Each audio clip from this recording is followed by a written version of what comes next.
লেখা হয়ে গেলে আপনাদেরকে দেখাবে ইনশাল্লাহ।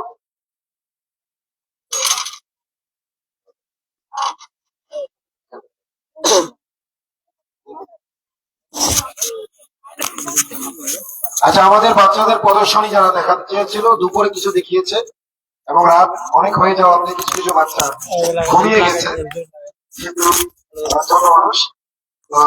তোমার নাম কি? নাসরুম। তোমার নাম কি? কোন কোন ক্লাসে পড়ো তোমরা? নার্সারি। তোমরা কি করবা? তোমরা কি করবা? আচ্ছা, হাদিস বলবা? হ্যাঁ, বলো।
মাশাআল্লাহ, মাশাআল্লাহ। তোমরা কয়টা পারো? অনেকগুলো। কয়টা? 12টা পারো তুমি? মাশাআল্লাহ। ও 12টা হাদিস মুখস্থ করছে। যাই হোক, মাশাআল্লাহ, অনেক সুন্দর হয়েছে। আরেকদিন সব বলবা, ঠিক আছে? আজকে সময় কম। তোমার নাম কি? মাইমুনা। তোমার নাম কি? আমেনা। আমেনা, এদিক তাকাও। হ্যাঁ, মাশাআল্লাহ। তুমি কি পড়ো? আরবি। প্লে না নার্সারি? নার্সারি। নার্সারি। তুমি? নার্সারি। মাশাআল্লাহ। এখানে ছোট শিশুরা প্লে শেষ করে নার্সারি পড়তেছে আমাদের হুনাফা ইসলামিক স্কুলে। তোমরা কি করবা? নামাজের বাইরে 13 ফরজ, এটা বলবা? নামাজের বাহিরে এবং ভিতরে যে সকল ফরজ গুলো রয়েছে, যেইগুলো না জানলে এবং আমল না করলে নামাজ হবে না, সেগুলো শোনাবে আপনাদেরকে। মাশাআল্লাহ। আমাদের ছোট্ট বন্ধু, দুই ছোট্ট বন্ধু এখন শোনাবে। আসসালামু আলাইকুম। নামাজের বাইরে ভিতরে 13 ফরজ। নামাজের বাইরে 7 ফরজ। শরীর পাক, কাপড় পাক, নামাজের জায়গা পাক। সতর ঢাকা, কাবলামুখী হওয়া, মতো নামাজ পড়া, নামাজের নিয়ত করা। নামাজের ভিতরে 6 ফরজ। তাকবীরে তাহরিমা বলা, খাড়া হয়ে নামাজ পড়া, কিরাত পড়া, রুকু করা, 2 সিজদা করা, আখিরি বৈঠক। মাশাআল্লাহ, মাশাআল্লাহ, মাশাআল্লাহ। ঠিক আছে, আসেন আসেন। আচ্ছা, গজল বললে এখানে করে দাও। না, এখন না।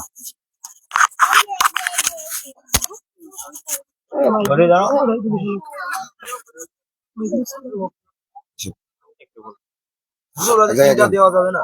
হ্যাঁ, দেওয়া যাবে না কেন? এই দুটোই থাক নাকি? আচ্ছা, ঠিক আছে। 3টা দিলে পড়ে যাবে। আচ্ছা, ঠিক আছে।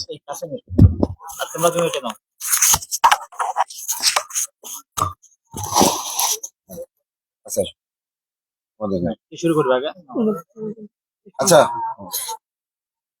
তোমার নাম কি? আমেনা। তোমার নাম? ফারজানা। তোমার নাম? রিয়া। রিয়া। তোমার নাম? মারিয়াম। তোমার নাম কি? ফাউজিয়া। তোমরা কি পড়ো? কোন ক্লাসে পড়ো? 1 2 3। এরা 1 এবং 2 শিক্ষার্থী। হ্যাঁ, তোমরা কি করবা? গজল পরিবেশন করবে। হ্যাঁ। আসসালামু আলাইকুম ওয়া রাহমাতুল্লাহি ওয়া বারাকাতুহু। আম্মু চক দাও, স্লেট দাও, কলম দাও গো। আম্মু চক দাও, আম্মু চক দাও, স্লেট দাও, কলম দাও গো। আম্মু চক দাও, আম্মু চক দাও, স্লেট দাও, কলম দাও গো। আম্মু চক দাও, মাদ্রাসাতে যাব আমি, সাজিয়ে দাও গো তুমি। মাদ্রাসাতে যাব আমি, সাজিয়ে দাও গো তুমি। মাদ্রাসাতে যাব আমি, সাজিয়ে দাও গো তুমি। কুরআন হাদিস শিখবো গো গিয়ে মাদ্রাসায়। আম্মু চক দাও, আম্মু চক দাও, স্লেট দাও, কলম দাও গো। আম্মু চক দাও, আম্মু চক দাও, স্লেট দাও, কলম দাও গো। আম্মু চক দাও, অন্ধকারে আর রব না, শিক্ষা ছাড়া ভালো লাগে না। অন্ধকারে আর রব না, শিক্ষা ছাড়া ভালো লাগে না। অন্ধকারে আর রব না, শিক্ষা ছাড়া ভালো লাগে না। নুরানির নূর পেতে যাব গো তোমাদের সাথে। নুরানির নূর পেতে যাব গো তোমাদের সাথে। নুরানির নূর পেতে যাব গো তোমাদের সাথে।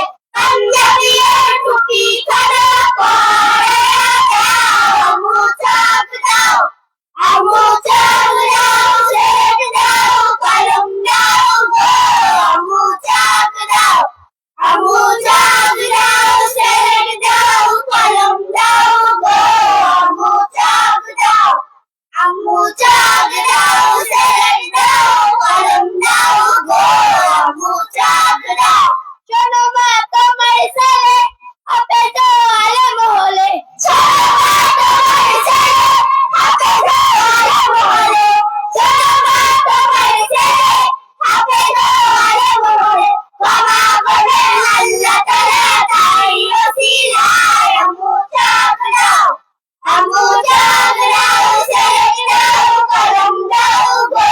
আম্মু চক দাও, আম্মু চক দাও, স্লেট দাও, কলম দাও গো।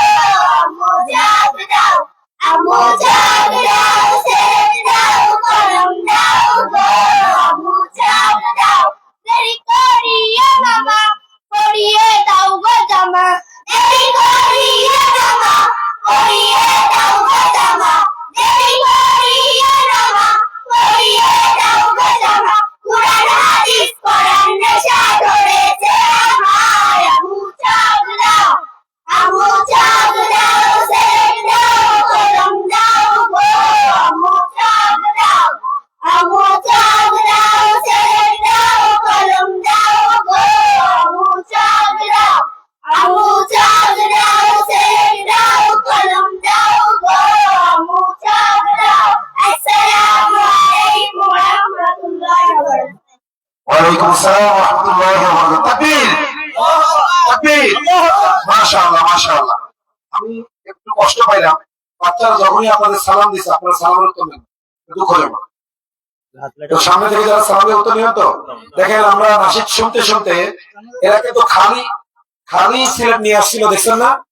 এদের চক সিলেট খালি ছিল, এদিকে নাসিদ চলতে চলতে এরা দ্রুত লিখে ফেলেছে। দেখেন এখানে আপনার ইংরেজি অক্ষর লিখেছে, আরবি অক্ষর লিখেছে, বাংলা অক্ষর লিখেছে। কেমন হয়েছে? মনে হচ্ছে না কেন টাইপ করা? আমাদের প্রায় সকল বাচ্চাই একরকম, আলহামদুলিল্লাহ। আল্লাহ তাআলা তাদের বড় আলেম হাফেজ হওয়ার তৌফিক দান করেন এবং পাশাপাশি দুনিয়ার লাইনেও বড় হওয়ার তৌফিক দান করেন। এই মারা গেল কে আবার? জানাজা নাকি? কার জানাজা? কে মারা গেছে?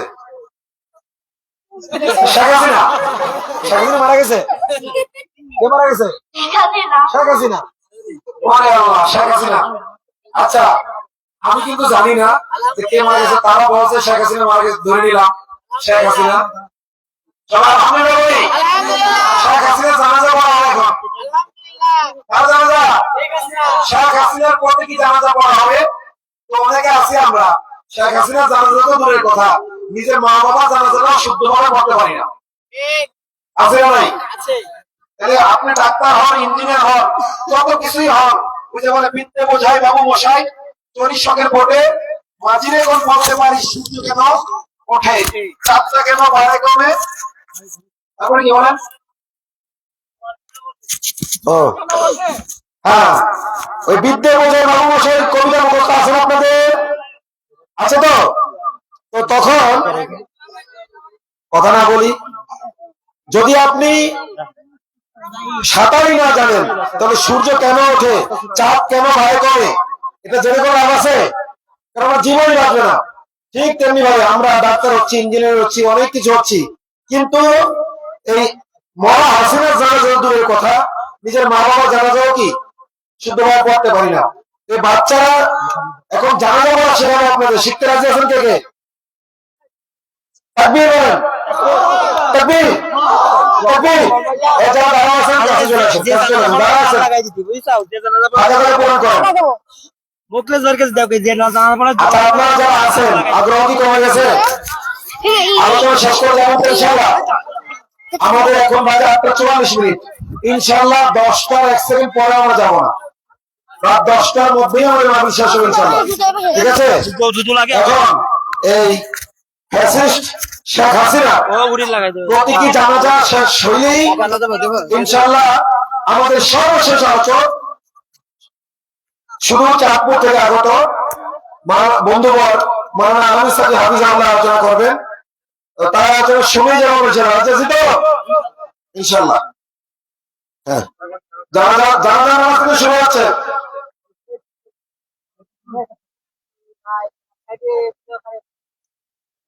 আচ্ছা, ভিডিও যারা করতেছেন মিডিয়ার ভাইরা, আপনারা একটু সাইড দেন যেন সাধারণ দর্শকরা দেখতে পারে। হ্যাঁ, আমি ধরছি। আসসালামু আলাইকুম। আমরা এখন আপনাদের জানাজার নামাজ পড়ে দেখাবো। আপনারা অনেকেই জানাজার নামাজ পড়তে পারেন না, আপনারা আমাদের জানাজার নামাজ মনোযোগ সহকারে দেখুন। জানাজার নামাজের তাকবীর 4টি। প্রথম তাকবীরে ইমাম সাহেব আল্লাহু আকবার বলে সানা পড়বে, সুবহানাল্লাহুম্মা ওয়া বিহামদিকা ওয়া তাবারাকাসমুকা ওয়া তাআলা জাদ্দুকা ওয়াজাল্লা সালামুকা ওয়া লা ইলাহা গায়রুক। দ্বিতীয় তাকবীরে আল্লাহু আকবার বলে দুরূদ শরীফ পড়বে।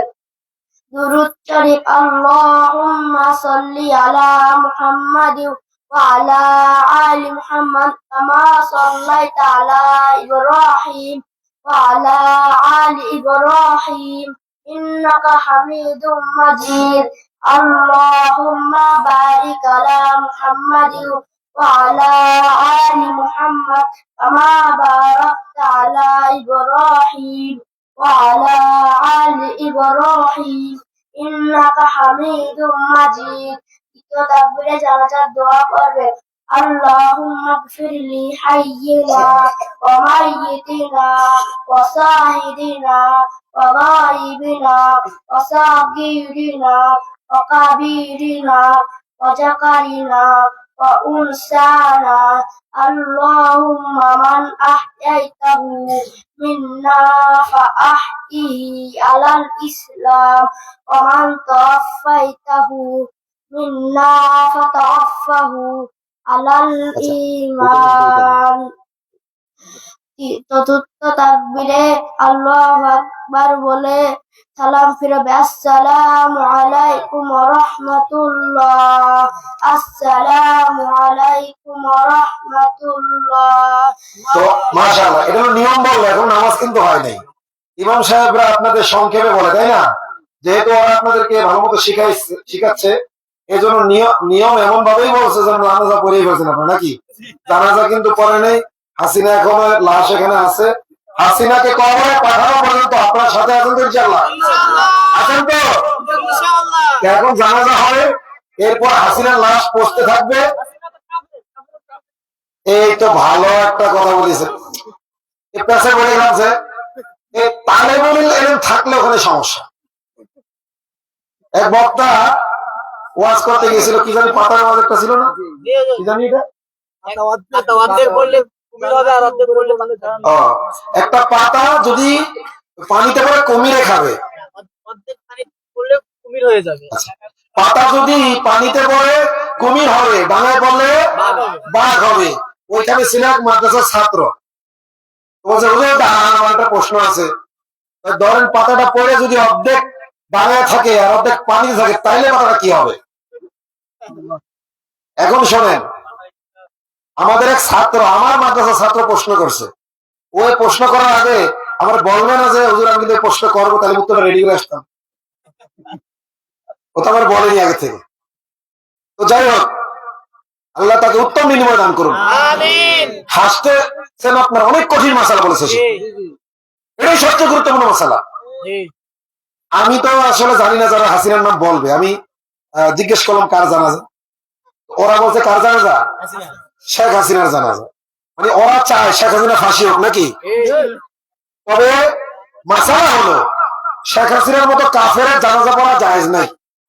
কি বলছি? শেখ হাসিনা মুসলমান না কাফের? শেখ হাসিনা কাফের।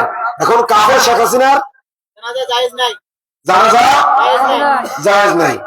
যেহেতু শেখ হাসিনার জানাজা জায়েজ নাই, এখন কার জানাজা পড়া যায়?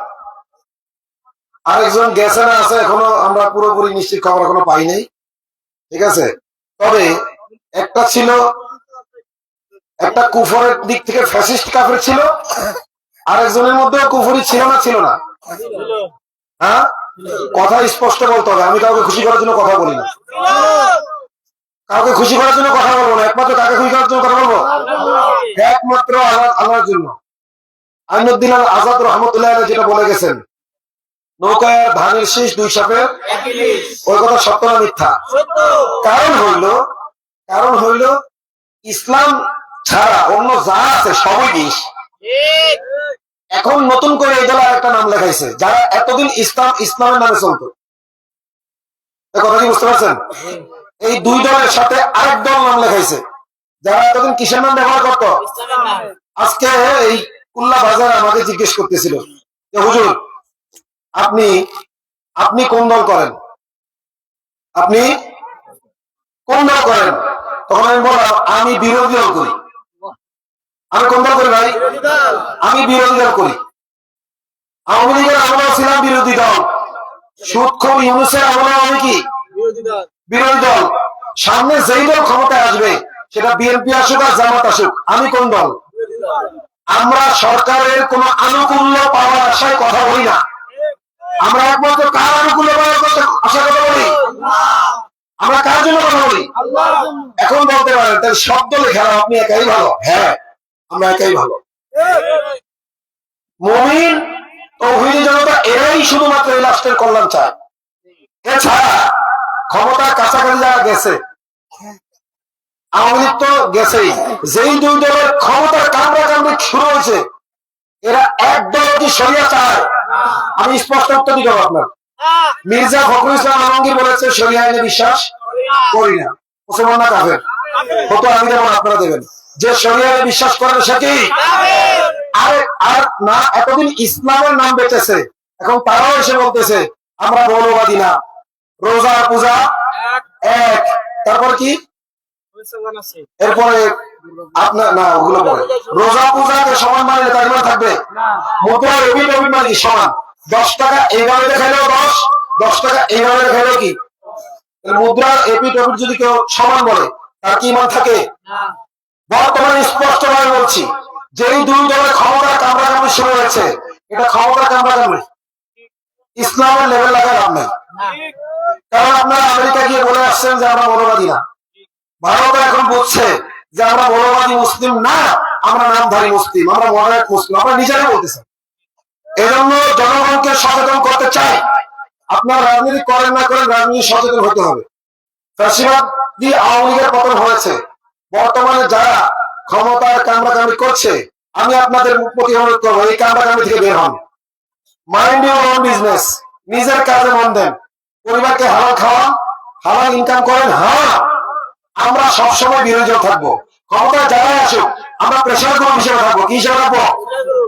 ক্ষমতায় যারাই আসবে আমরা বিরোধী দল হিসেবে থাকবো, যাতে আমাদের রক্তের বিনিময় হইল, জীবনের বিনিময় হইল, ইসলাম যেটুকু আছে এইটুকু আর নষ্ট করতে, এই ভূখণ্ডকে আমরা ভারতের হাতে তুলে দিতে দেব না। দুই দলই বলতেছে, এক দলের নেতা বলে কি আমরা মাফ করে দিলাম, ক্ষমতায় আসার আগে আওয়ামী লীগকে কি করে দিলাম? ওই বুড়া তোরে কইছে কেন মাফ করতে, আমি বলে আমি ছিলাম তুই ছিলি না। এক সাদা বাচ্চা সে ইসলামের নাম বেঁচে খায়, সে কি বলতেছে? ক্ষমতায় আসার আগেই ইসলামের নাম বেঁচে যারা খাও, ফ্যাসিবাদী আওয়ামী লীগকে মাফ করে দিলা, তোমাদেরকে মাফ করে দেওয়ার অধিকার কে দিল? আমার ঘরে আমি গিয়েছি, আমার বৃদ্ধ পিতা, আমার বাবা ওইখানে দেখেন বসা আছে। আজকে আমি মুফতি জসিমউদ্দিন রহমান সাহেবের মাহফিল শুনতে আসছি, আলহামদুলিল্লাহ। আমাকে বলে আসে নাই, উনি যশোরে এসে আমাকে ফোন দিছে। আমি যশোরী সাহেবকে বললাম, রহমান সাহেবকে বললাম, উনি বলেন আপনার আব্বাকে আমি গাড়িতে করে নিয়ে যাবো, যশোরে থাকতে পারবো। আল্লাহু আকবার। উনিও এক সময় আওয়ামী লীগের রাজনীতি করতেন, আলহামদুলিল্লাহ ফ্যাসিবাদের আমলেই ওনাকে আমি তাওহীদ বুঝাইছি, ওনাকে আমি দ্বীন বুঝাইছি। আলহামদুলিল্লাহ উনি বুঝতে পেরেছেন। আল্লাহ তাআলা আমার ইমানকে আরো মজবুত রাখেন, আরো মজবুত করে দেন আমার আব্বার ইমানকে। শুধু আমার আব্বার জন্য দোয়া না, সবার জন্যই দোয়া। আমার প্রশ্ন হলো, আমার বাপের আমি বাপ বলে ডাকতে পারিনি। আমার বাপ গেছে কোর্টে যে আমার ছেলের হয়তো হাজিরার দিন দেখা হবে, দেখা করতে পারে নাই, জেল গেটে গেছে, দেখা করতে পারে নাই। আমার স্ত্রী তখন তার বয়স মাত্র 16 বছর, আমার 2টা সন্তানকে সাথে নিয়ে, আমার 3টা সন্তানকে সাথে নিয়ে গোপালগঞ্জ থেকে এসেছে এই যশোর জেল গেটে তারা ফটকে আমার স্বামীর সাথে দেখা করবো, দেখা করতে দেয় নাই। এমনকি আয়না ঘরের মতো করে রেখেছে আমাকে যশোর কেন্দ্রীয় কারাগারে। এখনো যারা কারাগার থেকে মুক্ত হয়ে আসবেন তাদেরকে জিজ্ঞেস করবেন, আয়না ঘরের থেকেও বড় আয়না ঘর তৈরি করেছিল ওই যশোর কেন্দ্রীয় কারাগারে। সেখানে আমি ছিলাম, সেখানে সে ছিল না, সে মাফ করে দিতে বলেন, তাকে কি মাফ করে দেওয়ার অধিকার আমরা দিয়েছি? এজন্য জামাতের আমি আপনাকে আমি বলছি, আপনি ভোট চাইতে এসে আমার সামনে কোনদিন পড়েন না। আপনি আওয়ামী লীগকে মাফ করে দিয়েছেন, আপনি যদি আমার মতো জনগণের সামনে পড়েন, আপনার থেকে আমরা সুদে আসলে কড়াই করে নেবো যে আপনি করার উদ্যোগ করবেন কি করবেন না, জায়গা করা করে পাবো। জামাতের আমিরকে যদি সামনে পাই, করাতে কথা বলবো, আপনি হাজিরাকে মাফ করে দেওয়াকে, আপনি আওয়ামী লীগকে মাফ করে দেওয়াকে, ভোটের রাজনীতি করতে আসবেন, ইসলামও বেসবেন, আর হাজিরা মাফ করে চলতে যাওয়া হবে। পাশাপাশি বলতে চাই বিএনপির মির্জা ফখরুল ইসলাম আলমগীরকে, উনিও বলছে আমরা ক্ষমতায় আসলে কি করবো, মানে মামলাগুলো তুলে নেব। একজন ক্ষমতায় আসা আগেই মাফ করে দেয়, ও বারবার ফ্যাসিলিটি বলা পছন্দ করি না। কেন তোর পছন্দ লাগে? তোর পছন্দ লাগে? তুমি তো আমাদের মতো সবার করো নাই। তোমার দলের কর্মীদের জিজ্ঞেস করো, তাদের রক্তের দাগ এখনো শুকায় নাই। এজন্য দেখেন জামাত হোক বিএনপি হোক, রক্ত দেয় কারা? কর্মীরা। হ্যাঁ, নেতারাও রক্ত দিয়েছে, কিন্তু যারা আরামে ছিল তাদের মধ্যে আজকে এই ধরনের কথাবার্তা বের হয়। মির্জা ফখরুল ইসলাম আলমগীর, আপনি বারবার বলেছেন যে ঈদের পরে আন্দোলন, ঈদের পরে আন্দোলন। আমরা দেখেছি আপনি কেমন আন্দোলন করেছেন। হেফাজতের আন্দোলনের সময় আপনারা আপনার বেগম খালেদা জিয়ার সাথে মুনাফিরি করেছেন। তিনি বলেছিলেন নামতে আপনাদেরকে, আপনারা অধিক, আপনারা বাচ্চা, আপনারা ধরাবাজ। এই মির্জা ফখরুল ইসলাম আলমগীর বলতেছে আইসে ক্ষমতা এসে আওয়ামী লীগকে কি করে দেবে। শোনেন, 5ই আগস্টে আমি বিভিন্ন মোড়ে মোড়ে গিয়েছি, যারা সাধারণ জনগণ, আওয়ামী লীগ কি ঠিক মতো বোঝে না, বিএনপি কি ঠিক মতো বোঝে না, রাজনীতি কি ঠিক মতো বোঝে না, এরা জন্মের পর থেকে কেউ আওয়ামী লীগ কেউ বিএনপি, তাদের প্রতি আমাদের কোনো কি নাই, ক্ষোভ নাই। কারণ তারা বোঝে না, বরং তারা যে বোঝে নাই ক্ষোভ আমার নিজের প্রতি। আমি এত তাদের বুঝাইতে পারি নাই। এজন্য সাধারণ মানুষ যারা আওয়ামী লীগ বিএনপি, দোষটা তাদের না। আগে আমি আতাউর রহমান বিক্রমপুরীর মতো হুজুরদের, আমরা যদি মানুষকে তাওহীদ বুঝাইতাম, দ্বীন বুঝাইতাম, তাহলে ক্ষমতার কামড়াকামড়ি করিয়া ভাই ভাইকে মারতো না। ভাই ভাইকে মারতেছে না ক্ষমতা কামড়াকামড়িতে। রাজনৈতিক নেতাদের দেখার মধ্যে দেখা যায় কি জানে এগুলো, আপন চাচাতো ভাই তার ভাইকে মারে কি মারে না। এটা বনি ইসরায়েলের কালচার। এই কালচার গণতন্ত্রের নামে আমাদের দেশে চলছে। এই একই কালচার ঘুরে ফিরে এসেছে। এজন্য সাবধান করে নেই। একটা তো আপনারা কুফরি রাজনীতি করছেন, জামাত এবং বিএনপি দুইটাই করে কিসের রাজনীতি বলেন? ক্ষমতার রাজনীতি। কিসের রাজনীতি? এবং দুইটাই করে কুফরের রাজনীতি। আমি স্পষ্ট বলতেছি, বর্তমানে যারা ক্ষমতা নিয়ে কান্দাকান্দি করে, কারণ রোজা পূজাকে এক বানাচ্ছে, দুইটাই কুফরের রাজনীতি করে। একদল ক্ষমতায় আসলে দেশের ক্ষতি হবে, কারণ তারা দুর্নীতিবাজ। আরেক দল আসলে তার ধর্ম নিয়ে দুর্নীতি করবে। কি নিয়ে দুর্নীতি করবে? একদল আসলে দেশের সম্পদ নিয়ে দুর্নীতি হবে, যারা ইসলামের লেভেল ব্যবহার করে তারা ক্ষমতায় আসলে ইসলাম নিয়ে দুর্নীতি করে না, একদল করে সম্পদ নিয়ে দুর্নীতি, আরেকদল করে কি ইমান ও ইসলাম নিয়ে দুর্নীতি। আমরা দুনিয়া আখিরাতের কোন দুর্নীতিবাজকে চাই না, তবে আমাদের সেই ক্ষমতা নাই যে এই মুহূর্তে তাদের পতন ঘটাবো। আমরা চাই তারাও আমেরিকা ভারুক, বাড়তে বাড়তে বাড়তে তাদের পতনের সময় হবে। তারা ঐক্যবদ্ধ হয়েছে, আতাউর রহমান বিক্রমপুরীর মতো, মুফতি জসিমউদ্দিন রহমানের মতো, মাওলানা হারুন ইসা সাহেবের মতো যারা পিওর তাওহীদের কথা বলেন, তাদের আমাদের কারণে নাকি মানুষ গণতন্ত্র বিমুখ হয়ে যায়, আমাদের কারণে নাকি মানুষ মানে গণতন্ত্র বিমুখ হয়ে গেলে ফাঁসিবাদীরা নাকি সুযোগ পাবে। বাবা, তোমাদের গণতন্ত্র বিগত 16-17 বছর করাই ছিল কোথায়? তোমরা যদি হিতাকাঙ্ক্ষী হইতে দেশের, তাহলে এইগুলো করতে না। যদি তোমরা ইসলামও চাও না, দেশের ভালো চাও না, অন্তত দেশের ভালো চাইলে সব দল মিললা পরামর্শ সাপেক্ষে একটা কি করতে সরকার বানাইতে, যাতে 10-15-20 বছরের জন্য আর গণতন্ত্রের ভোটই না লাগে। এরা কিন্তু এরা সবাই চাইছে যার যার মতো কি ক্ষমতার রাজনীতি। এই জন্য আমি সবসময় কোন দল বিরোধী দল। খুনি হাসিনা কাফের, খুনি হাসিনা কি এখন হাসিনা জানাজা হবে না। এখন বললেই পাল্টা প্রশ্ন আসবে, তাহলে খালেদা কি আসবে কিনা? আপনি আজকে কেউ খালেদা কি? খালেদা জিয়া দেশ শাসন করেছে কি? অনেক জুলুম নির্যাতন সেও ভোগ করেছে, এবং হেদায়েতের দোয়া দিয়ে।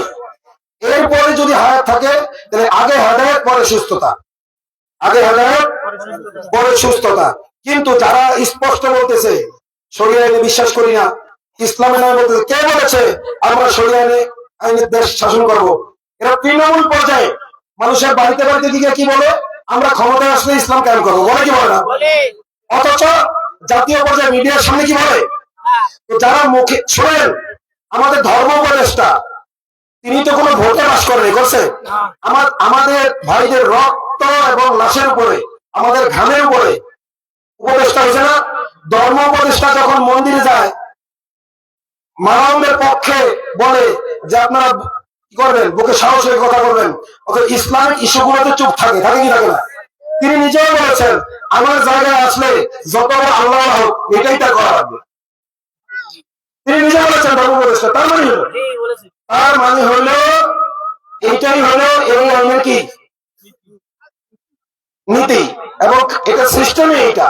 সুতরাং আমরা চাই ইসলামী বিপ্লব। কি চাই?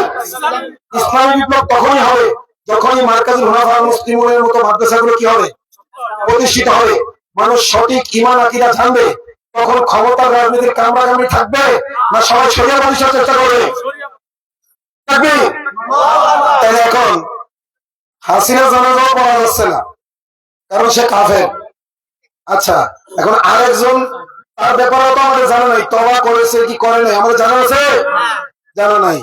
এখন তওবা কাদের তো কাফের। তাহলে যাই হোক, এখন আমরা কোন একজন মুমিনের জানাজাই পড়বো, বলেন? মানে অবস্থাটা এমন হয়ে গেছে, জানাজা পড়া যেন খুব খারাপ কাজ, এই খারাপ কাজটা ওর সাথে করুন। আপনার জানাজা পড়া তো ভালো কাজ। যাই হোক, আমি আমার ছাত্রকে সাধুবাদ জানাই যে সে আমাকে প্রশ্ন করেছে, হাসিনা জানাজা কেমনে পড়েন আপনি? আসলে একটা আকীদা নষ্ট হইতো কিনা আমলি ভাবে, তো তাকে শুকরিয়া আদায় করি যে উনি কি করছেন। আমি মনে করি আজকের সবচেয়ে বড় শিক্ষা এটাই এখানে, যে জানাজা হয় কার? আল্লাহর কসম, আমি কোনোদিন বেনামাজি জানাজা পড়বো না। কি বলছি? আমি বেনামাজি জানাজা পড়বো না।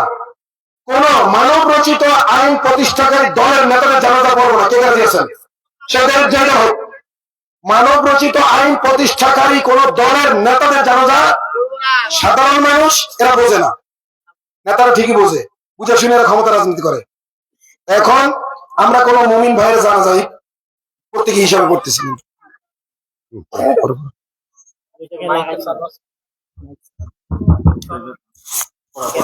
আমরা এখন জানাজার নামাজ শুরু করতেছি। আল্লাহু আকবার। সুবহানাকাল্লাহুম্মা ওয়া বিহামদিকা ওয়া তাবারাকা ইসমুকা ওয়া তাআলা জাদ্দুকা ওয়া জাল্লা সানাউকা ওয়া লা ইলাহা গায়রুক। আল্লাহু আকবার। اللهم صل على محمد وعلى آل محمد كما صليت على إبراهيم وعلى آل إبراهيم إنك حميد مجيد اللهم بارك على محمد وعلى آل محمد كما باركت على إبراهيم وعلى آل إبراهيم إنك حميد مجيد الله أكبر اللهم اغفر لي حينا وميتنا وصاهرنا وغائبنا وصاغيرنا وكبيرنا وذكرنا وأنثانا اللهم من أحييته منا فأحيه على الإسلام ومن توفيته منا فتوفه على الإيمان الله أكبر السلام عليكم ورحمة الله السلام عليكم ورحمة الله মাশাআল্লাহ মাশাআল্লাহ মাশাআল্লাহ মাশাআল্লাহ। এই পর্যায়ে আমাদের এখানে আলোচনা করবেন এখন আমাদের সর্বশ্রেষ্ঠ ও পাগড়ি না। আচ্ছা, আমাদের ছাত্রদের একান্ত ইচ্ছা ছিল যে শাইখুল হাদিস মুফতি জসিমউদ্দিন রহমানের হাত থেকে তারা পাগড়ি নেবে। তো আজকে তারা আমাদের বর্তমানে বিশেষ আলোচক মাওলানা আলামী সাকিবের কাছ থেকে এবং তার ওস্তাদ থেকে পাগড়ি নেবে এবং ইনশাআল্লাহ সামনে আবার আরেক আয়োজন করে পাগড়ি দরকার আবার দেওয়া হবে রহমান সাহেবের হাতে। খুশি আছো তো? আচ্ছা, সামনে এসো। তো আমাদের এই দুই আলহামদুলিল্লাহ আমাদের তাসলিমুর রহমান একেবারে কায়দা থেকে আমাদের এখানে হেফজ করেছে, আলিফ বা থেকে শুরু করেছে এবং শেষ করেছে আমাদের এই মাদ্রাসায়। আলহামদুলিল্লাহ বলি আলহামদুলিল্লাহ আলহামদুলিল্লাহ আলহামদুলিল্লাহ। তো এখন যেহেতু সময় অনেক হয়ে গেছে, এই জন্য ওদের তেলাওয়াত আর শোনানোর সুযোগ আজকে নাই। অন্য কোনো অনুষ্ঠানে আমরা তাদের তেলাওয়াত আপনাদেরকে শোনাবো। আমাদের একজন তাসলিমুর রহমান হাফেজ আর একজন হাফেজ নাজমুল হক অন্য জায়গা থেকে প্রায় শেষ করে এসে তারপরে এখানে এসে ভর্তি হয়েছে। আর তাসলিমুল সে এলাকারই ছেলে, শুরু থেকে এখানে শেষ করেছে। এবং মজার ব্যাপার বলি, তাসলিমুরের সিনিয়র কিছু ছাত্র যারা আমাদের এখানে 8 পারা 10 পারা 15 পারা হিফজ করেছিল, এরপর কিছু প্রোপাগান্ডা শুনে অন্য মাদ্রাসায় চলে গেছে, তারা এখনো শেষ করতে পারেনি। মানে তাসলিমুর যখন সিপারা পড়ে ওই সময় অনেকে কোরআন ধরছিল না, ও যখন সিপারা পড়ে তখন অনেকে কোরআন ধরেছিল, তবুও তারা কি এখনো কি শেষ করতে পারে না। এবং ইয়াদও নয়, দেখা সাক্ষাৎ হয়, কোনো ইয়াদও নেই। আলহামদুলিল্লাহ তার ইয়াদও কন্ট্রোলে। আপনারা দোয়া করবেন যেন সে এই ইয়াদকে আরো বেশি মজবুত করতে পারে। এবং আমাদের প্রত্যেকটা ছাত্র প্রতিজ্ঞাবদ্ধ, এরা খতম তারাবি পড়াবে কিন্তু কোনো টাকা পয়সা নেবে না ইনশাআল্লাহ। তাকবীর তাকবীর। তো হাফেজ তাসলিমুরের আব্বা মঞ্চে আসেন। আল্লাহ তাআলা যদি নূরের টুপি দেবে না, আল্লাহ নূরের টুপি। আচ্ছা রাখেন। তো আমরা তাদেরকে পাগড়ি দেব, তাদের আব্বার জন্য টুপি এবং মায়ের জন্য নামাজের হিজাব। আমার আব্বা কই? আচ্ছা, হাফেজ নাজমুল হক সম্পর্কে আমার শেরক হয়। তো আর আমার শ্বশুর অর্থাৎ তার আব্বা এখানে উপস্থিত নাই, তবে শ্বশুরের বেয়াই আমার আব্বা উপস্থিত আছে। তো যেহেতু নাই, এজন্য আমি ব্যয়ের পক্ষ থেকে টুপিটা আমার আব্বাকে পরার জন্য অনুরোধ করছি, এজন্য স্টেজে আসার জন্য অনুরোধ করছি। আসেন। তো এখন মাওলানা আলামী সাকি সাহেব, তাওহীদ জনতার আইডল, আজাদী আন্দোলন বাংলাদেশের নায়েবে আমির মাওলানা আলামী সাকি সাহেব এখন তাদেরকে পাগড়ি পরিয়ে দিচ্ছেন মাশাআল্লাহ। এবং সাথে সহযোগিতা করতেছেন যার কাছে তারা হিফজ করেছে, হাফেজ মুসলিউদ্দিন সাহেব, মাওলানা আলামী সাকি সাহেব এবং হাফেজ মুসলিউদ্দিন সাহেব। তাকবীর তাকবীর, মাশাআল্লাহ মাশাআল্লাহ। ওকে দেন। এই পর্যায়ে পাগড়ি পরিধান করছেন মাওলানা আলামী সাকি হাফিজাহুল্লাহর হাত থেকে হাফেজ নাজমুল হক, মাশাআল্লাহ, তাকবীর।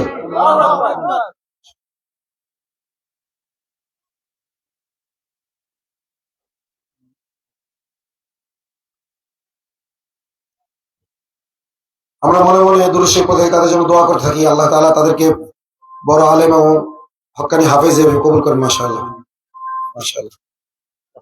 এখন এই পর্যায়ে প্রথম আমাদের মাদ্রাসার শুরু থেকে যে হেফজ করেছে তাসলিমুর রহমান, তার আব্বাকে সামনে আসতে অনুরোধ করছি। তাকে দেখেন, এইভাবে একটা স্টেজ হবে কিয়ামতের ময়দানে।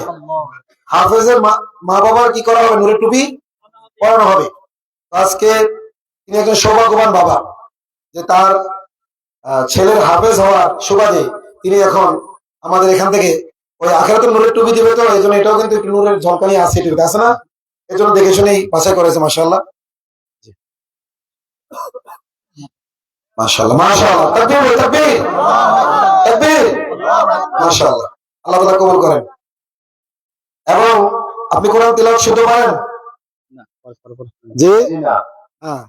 এখন সবার সামনে কি ওয়াদা করতে রাজি আছেন যে আপনিও শুদ্ধভাবে কোরআন শিখবেন? ইনশাআল্লাহ। আল্লাহ তাআলা তাকে শুদ্ধভাবে কোরআন শেখার তৌফিক দান করুন। দেখেন, ও আনফুসাকুম ওয়া আলাইকুম নার, নিজে আগুন থেকে বাঁচাও, এরপরে কি পরিবারকে বাঁচাও।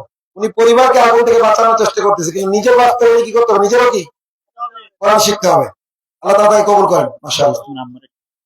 আচ্ছা, আপনার আলিয়ার জন্য অর্থাৎ তাসলিমুলের মার জন্য এর মধ্যে একটা হিজাব আছে। মাশাআল্লাহ। আচ্ছা, আপনার কিছু বলার থাকলে বলেন। আপনি সবাই আমরা সবাই অনুভূতিটা বলেন। আমার খুব ইচ্ছা ছিল যে আমার ছেলে হাফেজ হবে, হাফেজ হওয়ার পরে বড় আলেম হবে। আপনার সবাই আসসালামু আলাইকুম। মাশাআল্লাহ, মাশাআল্লাহ। এর পর্যায়ে হাফেজ নাজমুল সামনে আসুন। আমি আগেই বললাম যে সে আমার সম্পর্কে শ্যালক হয়, আমার ছোট ওয়াইফের ছোট ভাই। ঠিক আছে, আমি যখন দ্বিতীয় বিবাহ করি, আমার আব্বা সাথে গিয়ে, তারপরে আমার প্রথম বিবাহ যেভাবে অ্যারেঞ্জ ম্যারেজ ছিল, পরিবারের পক্ষ থেকে খোঁজ খবর নিয়েছে এবং অভিভাবকের উপস্থিতি হয়েছে, আমার দ্বিতীয় বিবাহটা ঠিক ওইভাবে হয়েছে।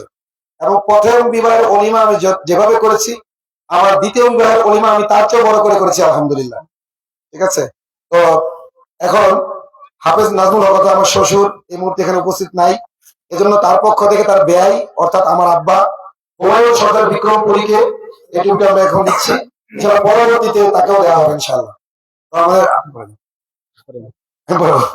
পরে সব ঘরে ঘরে হয়ে গেল, হুজুর মাদ্রাসা করে সব ঘরে ঘরে নিচ্ছে। আচ্ছা,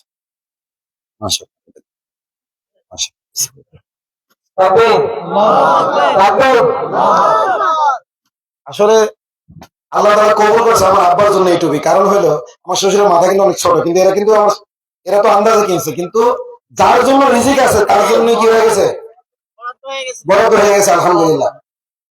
আর নাজমুলের আম্মুর জন্য, জি, এটা নাজমুলের হাতে দিই, তোমার আম্মুর কাছে তুমি পৌঁছে দিও। ঠিক আছে, তো আলহামদুলিল্লাহ। আমার আব্বা কি লস করছে না লাভ করছে? এই আমার আব্বা যেদিন আমার দ্বিতীয় বিবাহ দিতে যাবে, পুরো আমার বংশের লোক, সমাজের লোক পুরো বিরুদ্ধে। আমি আব্বুকে জানাইলাম যে আব্বু, আমি তো বিবাহ করতে চাই এবং আমার শরীর ভাবে পুরোপুরি আমি কি বিবাহ করার উপযুক্ত আরেকটা। তখন আব্বুকে জানাইলে আব্বু প্রথমে আমার কিছু ইন্টারভিউ নিল, নেওয়ার পরে রাজি হইলো, তারপরে গেছি। এই কারণে আমার আব্বুর অনেক কথা শুনতে হয়েছে। আমি মনে করি আজকে যেই পরিবারে তিনি আমাকে বিবাহ বন্ধনে আবদ্ধ করে দিয়েছেন, প্রথম বিবাহ আমার যেখানে হয়েছে, আমার প্রথম শেখ শামসুল হক ফরিদপুরি রহমতুল্লাহ আলাইহের সরাসরি সাগরেদ ফরিদপুরি রহমতুল্লাহ মেয়ে কাশিয়ানী হুজুরের স্ত্রী আর আমার শ্বশুর একসাথে পড়াশোনা করেছেন এবং সেই পরিবারে 8 জন কোরআনের হাফেজ ভাই বোন। তারা আমার প্রথম স্ত্রীর ভাই বোন কয়জন হাফেজ? 8 জন। কেউ হাফেজ মুফতি, কেউ মুহাদ্দিস, তারা 11 ভাই বোন। আমার স্ত্রীও হাফেজ, আলহামদুলিল্লাহ। আপনারা দোয়া করবেন আমার দ্বিতীয় স্ত্রীও যেন হাফেজ হতে পারে। এবং প্রথম স্ত্রীর ঘরে আমার 6 সন্তান রয়েছে, তারা উপস্থিত নেই, তাদেরকেও যেন আল্লাহ তাআলা হাফেজ হিসাবে কবুল করে। এখন যেহেতু নাজমুল হাসানের পক্ষ থেকে আমার আব্বা এই টুপিটা গ্রহণ করলেন, তার ব্যয়ের পক্ষ থেকে আমরা সংক্ষিপ্ত তার একটু অনুভূতি শুনে আমরা এখন আলোচনা শুরু। আসসালামু আলাইকুম ওয়া রাহমাতুল্লাহ। আপনারা আলেমদের সমস্ত বক্তব্য কোরআনের সবকিছু শুনছেন, তাই আমার বক্তব্য বলার কিছু নাই। একটা কথা বলি, এই আতাউর রহমান বিক্রমপুরী যখন মেট্রিক পরীক্ষা দিছে, পরীক্ষা দিতে গিয়া উনি প্রথম এডমিট কার্ড হারাই লাইছিল। মাইকিং করতেছে, আমি বাড়ি ছিলাম না, পরে এসে শুনি মাইকিং করতেছে, সে মাইক ভাড়া করিয়া যে তার পরীক্ষার এডমিট কার্ড পাওয়ার জন্য। যাই হোক, হেডমাস্টার সাহেব সাথে সাথে ওইটা জোগাড় করে এই করে নিছে যাতে পরীক্ষা দিতে পারে। তা আমার কাছে হেডমাস্টার বলল যে আপনার ছেলে পার হইতে পারবো না, ওর তো বন্ধু বান্ধব অনেক। তখন আমি বললাম আলহামদুলিল্লাহ। হ্যাঁ, তাই এটা তো খারাপ খবর, তাই না? আলহামদুলিল্লাহ কেন বলছি? ওইটার প্রতি আমার কোনো আগ্রহ নাই। ইঞ্জিনিয়ার, ডাক্তার, কারণ ভালো ছাত্র, তারপরও 8টা লেটার পাইছে, সব বিষয় লেটার। তাই লেটার হলো 100-র কাছাকাছি পাওয়া, তাই না? আমার জানাইছে পরে আমি হেডমাস্টারে বলছি এটা আর প্রকাশ করার কিছু নেই। কিছুদিন ঘুরছে, প্রায় পরীক্ষার মাস 6, আমার কাছে কোন রকমের সুযোগ নাই কাছে আসার। তখন আমি এই মসজিদের ইমাম কারি সাহেব বললো তুই তো পড়তে চাই, আমি তো পড়তে চাই, পড়ান, কিন্তু আমার কাছে এটা সুযোগ নাই। সুযোগ একটাই আছে, যদি আমি যেখানে পড়তে বলি সেখানে যদি সে যায়। তখন আমি বললাম যে আর যদি না পড়ে আমি রিক্সা কিনা দিব, হ্যাঁ, সে রিক্সা ছাড়াই খাইতে পারবো, কারণ গায়ে শক্তি আছে। তখন বললো যে না, আপনি যেখানে নিয়ে দিবেন সেখানে। তখন আমার লগে কথা হইলো যে আমি যেখানে দিয়ে আসি সেখানে পড়া শেষ করে তারপর বাড়িতে আসবো। তাই আমি দয়াটানা মাদ্রাসায় প্রস্তাব করলাম যে ওখানে দিয়ে আসবো, কিন্তু পদ্মা নদীর উপর আসতে পারবো না, বাড়ি তো দূরের কথা। তখন এই অর্ডার করে আসছে। কিছুদিন পরে সে কিন্তু মেধা তালিকা সারা বাংলাদেশের বাংলা 8 মন হয়, ওখানে সে স্টার করছে, সিরিয়ালে 7 নম্বর হয়েছে সারা বাংলাদেশে। আচ্ছা, এরপরে তারপরে অনেক চেষ্টা করছে, দুষ্টামি করার কোনো সুযোগ নাই, বাড়িতে গেছিল গিয়া। আমি তার সাথে কোনো কথা বলি নাই, কোনো কিছু নেই। সে সুদূর সিলেট গিয়া ভর্তি হয়েছিল, সেখানে আমি তার কোনো দেই নেই যে পড়বো। আমি না, আমি যেখানে দিয়েছি সেখানে যদি যায় তাহলে আমি গ্রহণ করবো, নাইলে আর না। এবং আমি ভাড়ার টাকাও দিই নেই। আমার যারা হিতাঙ্গী আত্মীয় স্বজন আছে তারা ব্যবস্থা করে দিছে, তোর বড় ভাই দিছে, কিন্তু আমি দিই নেই। আমার কাছে একটাই কথা ছিল, আল্লাহ যদি তারে হক্কানি আলেম বানায় তাহলে তারে দুনিয়াতে আলেম বানাক, আর যদি হক্কানি আলেম না বানায় তাদের আল্লাহ উঠে নিয়ে যাবে। এই দোয়া করিয়া তারা আমি মাদ্রাসা দিছি। এবং এই ব্যাপারে আমি কোনো আপোষ করি নেই। দুনিয়ার কাছে সমস্ত কিছু আপোষ হলো আল্লাহর কাছে। দেখেন, এই যে জেলে গেছে, আমি আফসোস করছি, কষ্ট করছি কিন্তু এটা করি নাই যে বিপদ দেখিয়া বইকা যায় নাই বা কোনো কিছু করি নাই। কিন্তু আমি কিন্তু আমার উপজেলার উপদেষ্টা, কিন্তু তা তো আমি কিছু করি না। কিন্তু আমি ব্যক্তিগতভাবে হাসিনার কখনোই পছন্দ করি নাই। আমার এই নিয়ে অনেক কিছু আছে, আপনারা হয়তো অনেক লম্বা করতে চাই না। তবে যে সে যে সমস্ত কাজগুলি করছে এই কোরআন সুন্নাহর বিরুদ্ধে, এই জন্যই তার ধ্বংস হয়েছে। 1000 ভালো কাজ করলে, শুধু 1000 না, কোটি কোটি গুণ ভালো কাজ করলেও যদি কোরআন সুন্নাহর বিরুদ্ধে একটা কাজ করে, সে সাথে সাথে কি হয়? কাফের হয়ে যায়। এরকম অনেক এক কথায় সে অনেক চুকো চালাইতে হয়েছে, জানেন না আপনারা? শুনছেন না? এরকমই। যাই হোক, আল্লাহ যাদের কবলে হেদায়েত আছে হেদায়েত দেব, আর যাদের কবলে হেদায়েত নাই তাদেরকে কি করবো? ধ্বংস করে দেব। যাই হোক, এই বক্তব্য রেখে আমি আমার বক্তব্য শেষ করলাম। আসসালামু আলাইকুম ওয়া রাহমাতুল্লাহ। আলহামদুলিল্লাহ, আমার সাথে আলামিন সাকিবের পরিচয় হওয়ার পর থেকে এ পর্যন্ত যত মাহফিল ছিল প্রত্যেক মাহফিলে ওনাকে আমি আনছি, তাই না?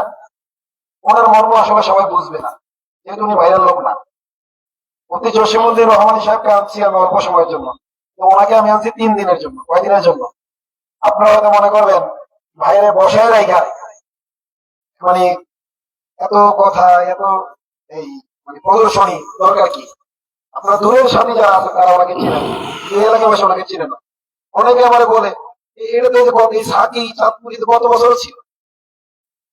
ইনশাআল্লাহ আমি এখন ঘোষণা দিচ্ছি আপনাদেরকে, আলামিন সাকি যে আদর্শের উপর আছে, এই আদর্শের উপর যদি টিকে থাকে, ওই এই মার্কাজুল হুনাফা আল মুসলিমিন যতদিন থাকবে এবং উনি যদি হায়াতে থাকেন, সুস্থ থাকে, ওনার যদি সুযোগ থাকে, প্রত্যেক বছরই উনি আসবেন ইনশাআল্লাহ। তাকবীর। আল্লাহু আকবার। এখন আমি জানি একই বক্তা ভালো লাগে না। আরে ভাই, ওনার সব আলোচনাকে আপনি শুনে শেষ করে ফেলছেন। তো উনি মাদ্রাসা চালাইছেন, নিজের কয়েক লক্ষ টাকা সেখানে উনি খরচ করেছেন। উনি নিজে ব্যবসা করে চলেন, উনি মাহফিলের মুখাপেক্ষী না, উনি সবসময় ভাইরাল ইস্যুতে কথা বলেন এমন না, কিন্তু যেই কথাগুলো বলেন এগুলো অতি জরুরি কথা। কথা তার মানে ওনার সব মশালায় সব মতের সাথে আমি 100% একমত, এটা না। বাকি আমার চলার পথে এই পর্যন্ত যত আলেম আমি দেখেছি, নির্মোহ ভাবে কোন ধরনের মোহ ছাড়া শুধু কোরআন হাদিসের দলিলের আলোকে সঠিক কথা বলার চেষ্টার মধ্যে সবচেয়ে বেশি আমি ওনাকে দেখছি। আমি নিজেও অনেক সময় মোহর বাইরে যেতে পারি না, ওনাকে দেখছি সব সময় দলিল দিয়ে যেটা প্রমাণ হবে ওইটাই উনি বলবেন। এবং আমি একটা কথা বলি, আমার আব্বা আমাকে একদিন একটা কথা বলতেছিলেন, তুই যে এই যে এত লোক দেখোস ওর সাথে, একবার দেখছেন ওনাকে, একবার, কয়বার? মাত্র একবার। এত লোক দেখোস তোর সাথে, আমি তোর সাথে শুধু একটাই দেখি, সাকিবের কথা বলছি, আজকে এটা বললাম, ওনাকে কোনোদিন বলিনি আমি। তোর সাথে শুধু একজন লোক দেখি, দেখি কথা কি বুঝতে পারছেন? হয়তো তার ওই সে ওরকম ভাইরাল না, পরিচিত না, জামানার গৌরবা। আল্লাহ উনি গৌরবা থাকুক এবং গৌরবারাই ওনার থেকে উপকৃত, এটা আমরাও চাই।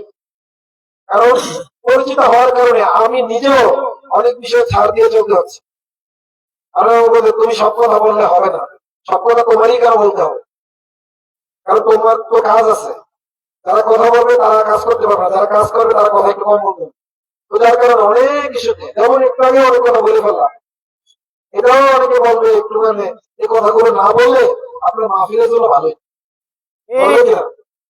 আমিও জানি, কিন্তু ওই যে মানে লাগাম দিয়ে রাখতে চাই, কিন্তু ওনার ভয়ে এটা থাকে না, ফেটে যায়।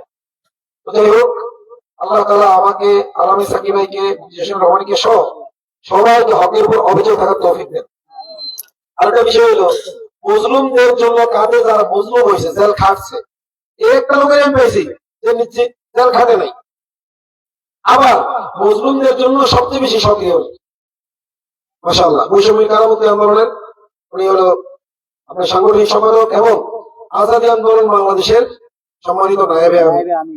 ঠিক আছে, তো এই সংগঠন হয়তো নতুন, এটা আমির হলাম, উনি নায়েবে আমি।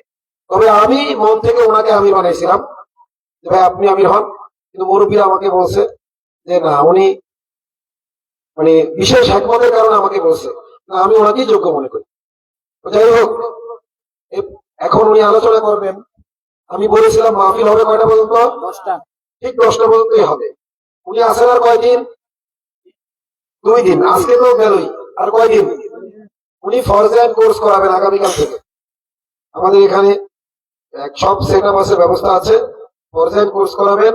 48 ঘন্টা ওনাকে আপনারা পাশে পাবেন। কতক্ষণ? এখন একটু কম পাইলে অসুবিধা আছে, গ্রামের লোক তো কম, দূরের ভাই আছেন এখন, এজন্য সাহেব এখন ঠিক 10টার মধ্যে আলোচনা শেষ করবেন এবং ওনার আলোচনা দ্বারাই আমাদের মাহফিলের সমাপ্তি ঘোষিত হবে। এবং উনি যেই কথাগুলো বলবেন এবং আমি বলবো, যেটা রহমান সাহেব ইঙ্গিত দিয়ে গেছেন, এই বিষয়গুলো আমাদের জানা জরুরি, ওইগুলো আসলে এক মাহফিল দিয়ে জানা সম্ভব না। উনি কিন্তু বলে গেছেন, আপনাদেরকে খেয়াল করেছেন কিনা, যে আমি তো একটু ভূমিকা দিলাম, বাকি দায়িত্ব আমাদের দিয়ে গেলাম, এখন বাকি দায়িত্ব ভাই আধা ঘন্টা 1 ঘন্টা হবে সম্ভব না। এই জন্য আমরা সময় দিয়েছি কতক্ষণ, 48 ঘন্টা। আপনারা খাবেন, ঘুমাবেন, নামাজ পড়বেন, জরুরত সারবেন এর মধ্যে, তার মানে অল্প কিছু সময় 2 দিন থাকতে রাজি আছেন কে? হাত তোলেন ইনশাআল্লাহ। পর্যায়ন করছে 2 দিন সময় দিতে রাজি আছেন কে? মাশাআল্লাহ। অন্তত ভাই যখন ক্লাস করাবে আমাদের এখানে, ক্লাসে থাকবেন তো ইনশাআল্লাহ, যারা এলাকায় ভাই আছেন। যাই হোক, এই পর্যায়ে আমাদের আলামী সাকিব ভাই আলোচনা করবেন। আল্লাহ তাআলা ওনাকে সংক্ষেপে মূল বিষয় উপস্থাপন করতে তৌফিক দান করেন। আসসালামু আলাইকুম।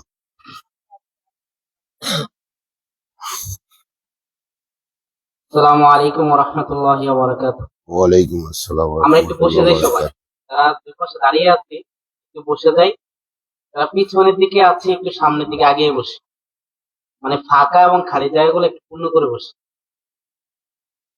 সামনে এসে পড়ি, আমরা বসে যাই এখানে।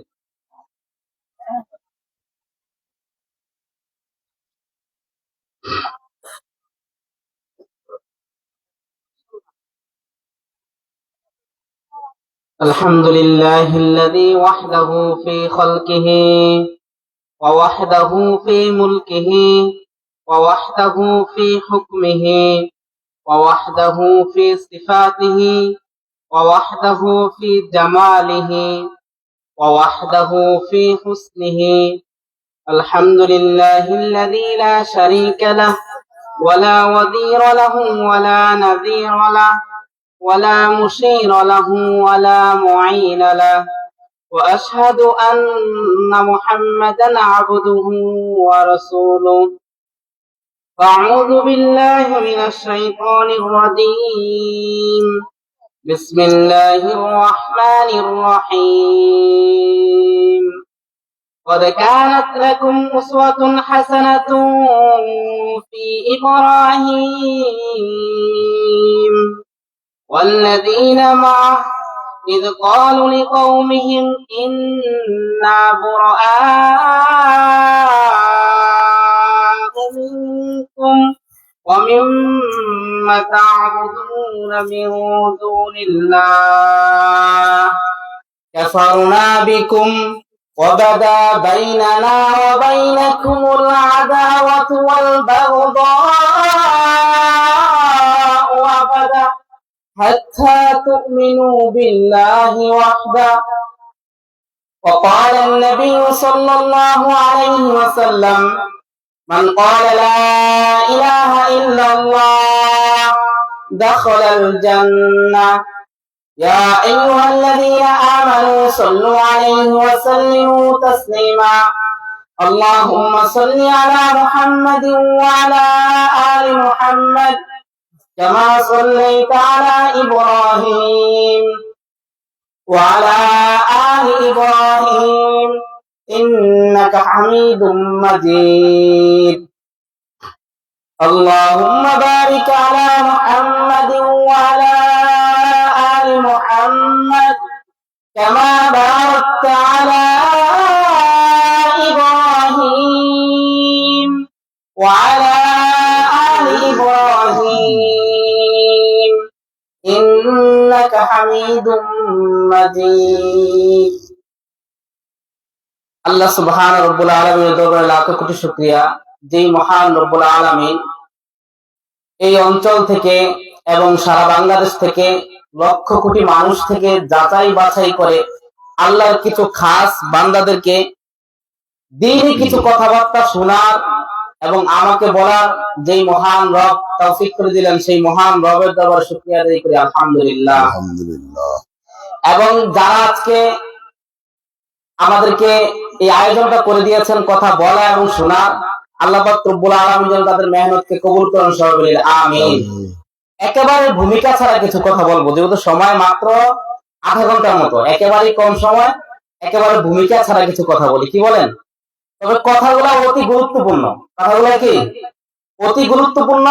কম মানুষে এই কথাগুলো আগে শুনেছেন এবং কম সংখ্যক মানুষে এই কথাগুলো প্রকাশ্যভাবে এভাবে আলোচনা করেন। এই জন্য কথাগুলো কি অত্যন্ত গুরুত্বপূর্ণ। এই জন্য আমি হাত জোর করে বলবো যে এই মাহফিলটা কি আগামীকাল থাকবে এখানে, মানে এই মাহফিলটা কি রাত্রে যেটা হচ্ছে আজকে, আগামীকাল হবে? না। আগামীকাল হবে না।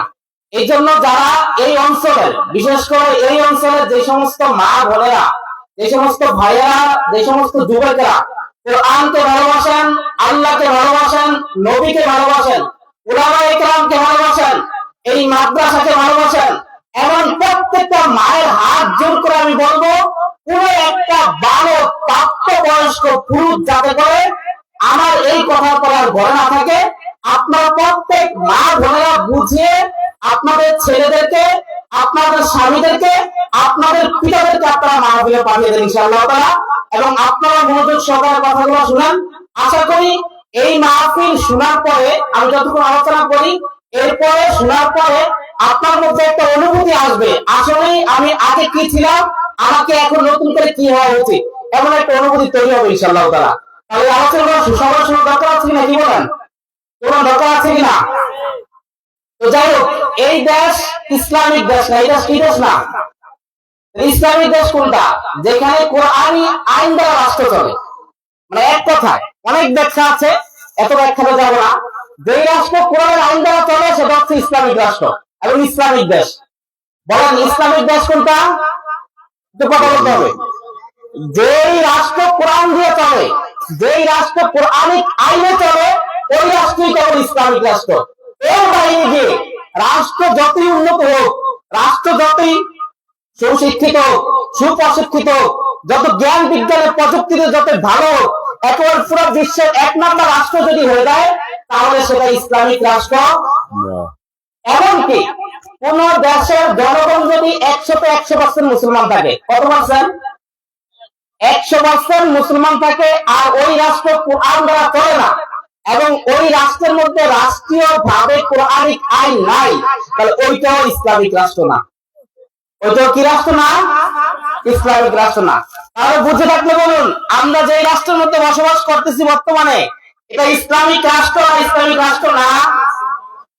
ইসলামিক রাষ্ট্র না হলে এর বিপরীতটা কি? কুফরি রাষ্ট্র। এর বিপরীতটা কি? আর এই রাষ্ট্র ইসলামিক রাষ্ট্র নাকি কুফরি রাষ্ট্র? আরো যে বলেন, এই রাষ্ট্র ইসলামিক রাষ্ট্র নাকি কুফরি রাষ্ট্র? তাহলে এবার আসেন মূল আলোচনায়। কুফরি রাষ্ট্রের মধ্যে, কুফরি রাষ্ট্রের মধ্যে মুসলমানদের, যারা নিজেদেরকে মুসলিম দাবি করে, এদের সবচাইতে বড় কাজ এবং সবচাইতে মূল কাজ হচ্ছে দাওয়াত দেওয়া। সবচেয়ে মূল কাজ কি? দাওয়াত দেওয়া। মানে এটা যে রাষ্ট্র হচ্ছে কুফরি, এই কুফরি রাষ্ট্রকে হটিয়ে কুফরি রাষ্ট্রের মূল উৎপাদন করে ইসলামকে প্রতিষ্ঠা করতে হবে, এই দাওয়াত দেওয়া। এটা হচ্ছে যেই রাষ্ট্র ইসলাম প্রতিষ্ঠিত নাই, ওই রাষ্ট্রের যে নামাজি, এর মূল দায়িত্ব এটা। যেই রাষ্ট্রে ইসলাম প্রতিষ্ঠিত নাই, ওই রাষ্ট্রের যে রোজাদার, তারও এটা মূল দায়িত্ব। যেই রাষ্ট্রে ইসলাম প্রতিষ্ঠিত নাই, ওই রাষ্ট্রের যে রিকশা ড্রাইভার, তারও এটা মূল দায়িত্ব। যেই রাষ্ট্রে ইসলাম প্রতিষ্ঠিত নাই, ওই রাষ্ট্রের যে ট্রাকের ড্রাইভার, তারও এটা মূল দায়িত্ব। যেই রাষ্ট্রে ইসলাম প্রতিষ্ঠিত নাই, ওই রাষ্ট্র যে মুয়াজ্জিন, তার এটা দায়িত্ব। ওই রাষ্ট্র যে ইমাম, তার এটা দায়িত্ব। ওই রাষ্ট্র যে আলেম, তার এটা দায়িত্ব। ওই রাষ্ট্র যে মুফতি সাহেব, তার এটা দায়িত্ব। ওই রাষ্ট্র যে শাইখুল হাদিস, তার এটা দায়িত্ব যে এই রাষ্ট্র কুফরি রাষ্ট্র। আমাদের সর্বপ্রধান সবচেয়ে মূল কাজ হচ্ছে এই কুফরকে হটিয়ে ইসলামিক রাষ্ট্রে রূপান্তর করা। এটা হচ্ছে মূল কাজ। এটা হচ্ছে কি কাজ? এবার আমি কি বলেছি ওই রাষ্ট্রের মূল কাজ জিহাদ? এবার এটা বলেছি ওই রাষ্ট্রের মূল কাজ জিহাদ? তাহলে আমাদেরকে যারা ধরেন না, ওই যে বলে মানে উগ্রবাদী, জঙ্গবাদী, জঙ্গিবাদী বলে, এগুলো আমাদের উপর অপবাদ কিনা? এগুলো অপবাদ কিনা? এগুলো সুস্পষ্ট অপবাদ। এখন আমার প্রশ্ন হচ্ছে আপনাদের কাছে, যে যেই রাষ্ট্র কোরআন দ্বারা চলে না, কোরআনিক আইন নাই, ওই রাষ্ট্র হচ্ছে কুফরি রাষ্ট্র। আর ওই রাষ্ট্রের যে সমস্ত মুসলমানরা বসবাস করে, প্রত্যেক শ্রেণীর মুসলমানদের উপর ফরজ দায়িত্ব হচ্ছে ওই কুফরকে হটিয়ে ইসলামিক রাষ্ট্র প্রতিষ্ঠা করা এবং এই দাওয়াত দেওয়া। প্রতিষ্ঠা করা দ্বিতীয় কাজ, প্রথম কাজ হচ্ছে এটা দাওয়াত দেওয়া। এই দেশে কি এই দাওয়াতটাও আছে? জোরে বলেন, এই দেশে কি এই দাওয়াতটাও আছে? এই দেশে যদি এই দাওয়াতটা রাখতো, আজকে আপনার পরিবারের মধ্যে তাকিয়ে দেখেন, আজকে আপনার গ্রামের মধ্যে তাকিয়ে দেখেন, আজকে আপনার জেলার মধ্যে তাকিয়ে দেখেন, আপনার জেলার, আপনার পরিবার, আপনার গ্রামের মানুষের মধ্যে হতে হয়তো কেউ আওয়ামী লীগ করে, নয়তো বিএনপি করে, নয়তো যে কোনো এই সেগুলার দলগুলোর মধ্যে যে কোনো সেগুলার দল করে। কথা ঠিক কিনা? আমার কথা বলেন, কথা ঠিক কিনা? তাহলে গণতন্ত্র কুফর না কুফর না, কি বলেন? গণতন্ত্র কুফর। সেকুলারিজম কুফর কি কুফর না? কুফর। ধর্মনিরপেক্ষতাবাদ কুফর না কুফর না? জাতীয়তাবাদ কুফর কিনা? কি বলেন? জাতীয়তাবাদ কুফর কিনা? এগুলো সবগুলোই কি কুফর। এখন এগুলো সবগুলো যদি কুফর হয়ে থাকে, তাহলে এখন আপনার আশেপাশে যে সমস্ত মানুষেরা আছে, আপনার পরিবার, আপনার আত্মীয় স্বজন, আপনার গ্রাম, আপনার জেলা, আপনার বিভাগের, এই সবগুলো মানুষ নিজেদেরকে মুসলমান দাবি করে কিনা? কি বলেন, দাবি করে কিনা? তাহলে এই দাবি করা সত্ত্বেও যেই সমস্ত রাজনৈতিক দলের নেতারা এবং যেই সমস্ত রাজনৈতিক দলের সংবিধান, যে সমস্ত রাজনৈতিক দলের গঠনতন্ত্র কুফর প্রতিষ্ঠা করার জন্য ওই দলগুলা কেন করে? কারণ এই দেশের মানুষদেরকে কুফর বর্জনের দাওয়াত দেওয়া হয় নাই। এই দেশের মানুষদেরকে কুফর করে ইসলাম প্রতিষ্ঠার দাওয়াত এখনো পর্যন্ত দেওয়া হয় নাই। এই দেশের মানুষকে কোরআন প্রতিষ্ঠা করার দাওয়াত এখন পর্যন্ত দেওয়া হয় নাই। যেইভাবে সাহাবায়ে কেরাম দিয়েছিলেন, যেইভাবে আল্লাহর নবী দিয়েছেন, যেইভাবে আদম আলাইহিস সালাম দিয়েছেন, যেইভাবে ইব্রাহিম আলাইহিস সালাম বলেছিলেন ফাশাফানা বিকুম, আল্লাহ তোমাদেরকে অস্বীকার করলাম, যেইভাবে ইব্রাহিম আলাইহিস সালাম বলেছিলেন ওয়াদা বাইনানা ওয়া বাইনাকুম আদাওয়াতু ওয়াল বাগদাউ আবাদান হাত্তা তুমিনু বিল্লাহি ওয়াহদা, যেই সমস্ত দলগুলো বর্তমানে গণতন্ত্র প্রতিষ্ঠার জন্য প্রকাশ্য ঘোষণা দিয়ে কাজ করতেছে, ধর্মনিরপেক্ষতাবাদ প্রতিষ্ঠার জন্য প্রকাশ্য ঘোষণা দিয়ে কাজ করতেছে, জাতীয়তাবাদ প্রতিষ্ঠার জন্য প্রকাশ্য ঘোষণা দিয়ে কাজ করতেছে, সমাজতন্ত্র প্রতিষ্ঠার জন্য প্রকাশ্য ঘোষণা দিয়ে কাজ করতেছে, আজকে মুসলিম দাবি করে নামাজ পড়ে রোজা রেখে হজ করে ওই দলের কর্মী হয় প্রমাণ করে এই দেশের ওলামায়ে কেরাম, এই দেশের ইমাম খতিব, এই দেশের নবীনরা এখন পর্যন্ত কুফর এবং ঈমানকে আলাদা করে বোঝাতে পারে নাই। অন্যথায় কখনো এটা হওয়া ছিল না। এই কারণে দেখা যায় আজকে এদেশের অধিকাংশ মানুষ নামাজ পড়ে না। যদি এই দেশে তাওহীদের দাওয়াতটা থাকতো, যে দাওয়াতটা ফরজ, জিহাদ বাদ দেন আপাতত, দাওয়াত, আমি শুধু দাওয়াতের কথা বলতেছি, দাওয়াতটা এই দেশে প্রতিষ্ঠিত থাকতো, তাহলে এই দেশের মানুষ দলে দলে বেনামাজি হতো না। যদি দাওয়াতটা এই দেশে থাকতো, তাহলে এই দেশে একজন বেনামাজি, প্রকাশ্য বেনামাজির নামাজ জানাজা কখনোই হাজারো মুসলমানদের সামনে নিয়ে পড়া হতো না। সুস্পষ্ট ভাষা, যারা প্রকাশ্য ফিসকে মানে প্রকাশ্য কবিরা গুনাতে লিপ্ত, তারা কিসে লিপ্ত? প্রকাশ্য কবিরা গুনাতে লিপ্ত, তাদের জানাজা উলামায়ে কেরাম পড়াবে না। এগুলো ফতোয়ার কিতাবগুলোতে আছে। এই কারণে দেখা গেছে যারা আত্মহত্যা করে, আত্মহত্যা কিন্তু কুফরি না, এটা কবিরা গুনাহ, এটা কি গুনাহ? এখন এই কবিরা গুনাহ কেউ যদি করে, আপনার জানাজা যদি পড়া হয়, তাহলে সমাজের কবিরা গুনাহটা ব্যাপক হয়ে যাবে। এই জন্য কবিরা গুনাহের প্রতি মানুষকে, যেটা ঘৃণিত বিষয়, মানুষ এটা কি বিষয়? ঘৃণিত বিষয়। আত্মহত্যা একটা কবিরা গুনাহ এবং এই কবিরা গুনাহ একটা ঘৃণিত বিষয়। এটা প্রতিষ্ঠা করার জন্যই বেনামাজি জানাজা পড়া হয় না। আমাদের দেশে মানে এই কবিরা গুনাহ কি একটাই আছে আমাদের দেশে? কি মানে একটাই? আর মাসালা কি একটা কবিরা গুনার জন্য? মাসালা হচ্ছে আম, যে প্রকাশ্য কবিরা গুনাহ যারা করে, কথা বুঝেন, প্রকাশ্য কবিরা গুনাহ যারা করে তাদের জানাজা উলামায়ে কেরাম পড়াবে না, উপস্থিত হবে না। কি বলেন? তাদের নামাজ ছেড়ে দেওয়া, কুফর বাদ দেন, কমপক্ষে কবিরা গুনাহ তো কুফর, এগুলো বাদ দেন, আমরা বিতর্কে যাবো না আপাতত। কবিরা গুনাহ একমতই সবাই, নামাজ ছেড়ে দেওয়া কবিরা গুনাহ। এখন দলে দলে নামাজ ছেড়ে দিচ্ছে মানুষ। দলে দলে যদি কেউ আত্মহত্যা করে, তার জানাজা পরিত্যাগ করা যেমন জরুরি, উলামায়ে কেরামের জন্য উপস্থিত হওয়া এবং করানো, তার নামাজ ছেড়ে দেয়, কমপক্ষে এটা জরুরি সব মাঝে অনুযায়ী তার জানাজা আলেম পড়াবে না, তার জানাজা ইমাম সাহেব পড়াবে না, ইমাম সাহেব উপস্থিত হবে না। একটু চিন্তা করে দেখেন, এই দাওয়াত যদি আমাদের দেশে থাকতো, কমপক্ষে 50% মানুষ নামাজি হয়ে যেত। শুধু এইটা, যদি আপনার এলাকায় যে নামাজ পড়ে না, প্রকাশ্য চায়ের দোকানে বের হয়ে যাচ্ছেন যে নামাজ পড়ে না, মারা গেছে পরের দিন আর জানাজা ইমাম সাহেব বললেন না, সে তো গতবার ক্যাশে নামাজ পড়ে বের হয়েছে, আমরা তাকে দেখছি বিয়ে টানছে বসে বলে নামাজ পড়ে নাই, তার আবার জানা যায় কিসে? এই 4-5টা আমল যদি বাস্তবায়ন করা যেত সমাজে, আপনি কুফর বাদবেন, কাফেররা ভাববেন আপাতত, বলবেন হানাফি অধ্যুষিত এলাকা, হানাফিরা তো কাফের বলে না, কিন্তু হানাফিরা এইভাবে বেনামাজি জানাজা করতে বলে না। হানাফিরা এইভাবে বেনামাজি কি করতে পারে না?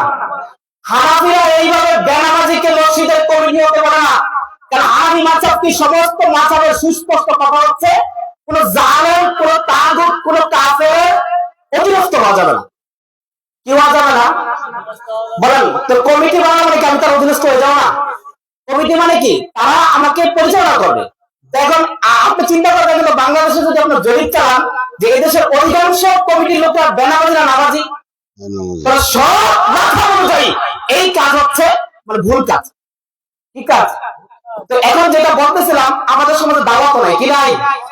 আমাদের সমাজে দাওয়াত থাকতো তাহলে দলে দলে মানুষের ঘরের মধ্যে বেপরদা চলতো না।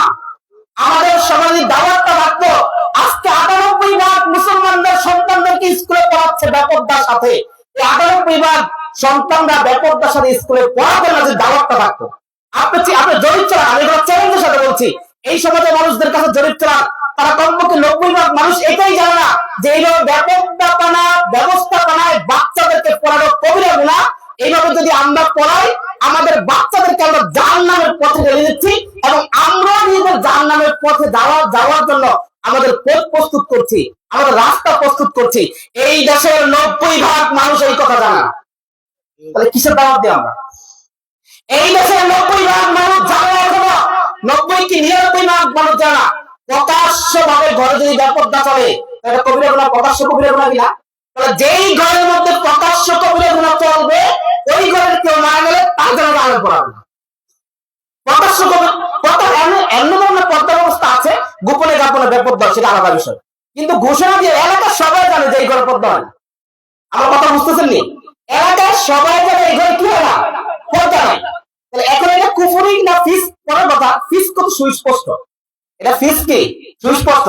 এমনকি অধিকাংশ কথা কুফর পর্যন্ত পৌঁছে গেছে, ওই আলোচনা যাবো না। মানে ফিস তো এটা সুস্পষ্ট, কিন্তু অধিকাংশ পরিবার আমাদের কুফর পর্যন্ত চলে গেছে। কারণ ফরজ তরক করলে তো মানুষ কি হবে, উন্মুক্ত হবে, মানুষের মধ্যে আনিজুজিল হবে, মানুষের কাছে খারাপ লাগবে এবং মানুষ এটা পরিবর্তনের চেষ্টা করবে। আপনি দেখেন পৃথিবীর যে কাজটাকে গুরুত্বপূর্ণ মনে করে ওই কাজ যদি ছুটে যায় সে অনুরক্ত হয়, ওই কাজ যদি ছুটে যায় তার কাছে খারাপ লাগে, ওই কাজ যদি ছুটে যায় তার কাছে আনন্দ ফিল হয়। ওই কাজ যতক্ষণ পর্যন্ত সে না করতে পারে ততক্ষণ পর্যন্ত দুনিয়ার কোনো কিছু তার কাছে ভালো লাগে না।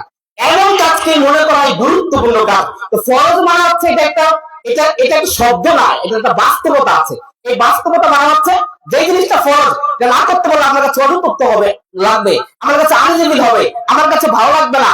যতক্ষণ পর্যন্ত বাস্তবায়ন না করতে পারবো ততক্ষণ পর্যন্ত দুনিয়ার কোনো কিছু আমার কাছে ভালো লাগবে না। এটার নাম হচ্ছে ফরজ। একটু বলেন তো আমাদের সমাজের কয়টা ফ্যামিলি পর্দাকে এইভাবে মনে করে? নাকি পর্দা ব্যবস্থার দিকে জারি করতে চায় তাকে ঘর থেকে বের করে? এবং ডজনের ঘটনা আছে আমাদের কাছে, যে জেনারেল থেকে দিনে এসেছে বাড়ির মধ্যে পর্দা ব্যবস্থা জারি করেছে, বউ সহ বাড়ি থেকে বের করে দিয়েছে। এবার দেখেন অবস্থা কি ফিস্কের জায়গায় আছে?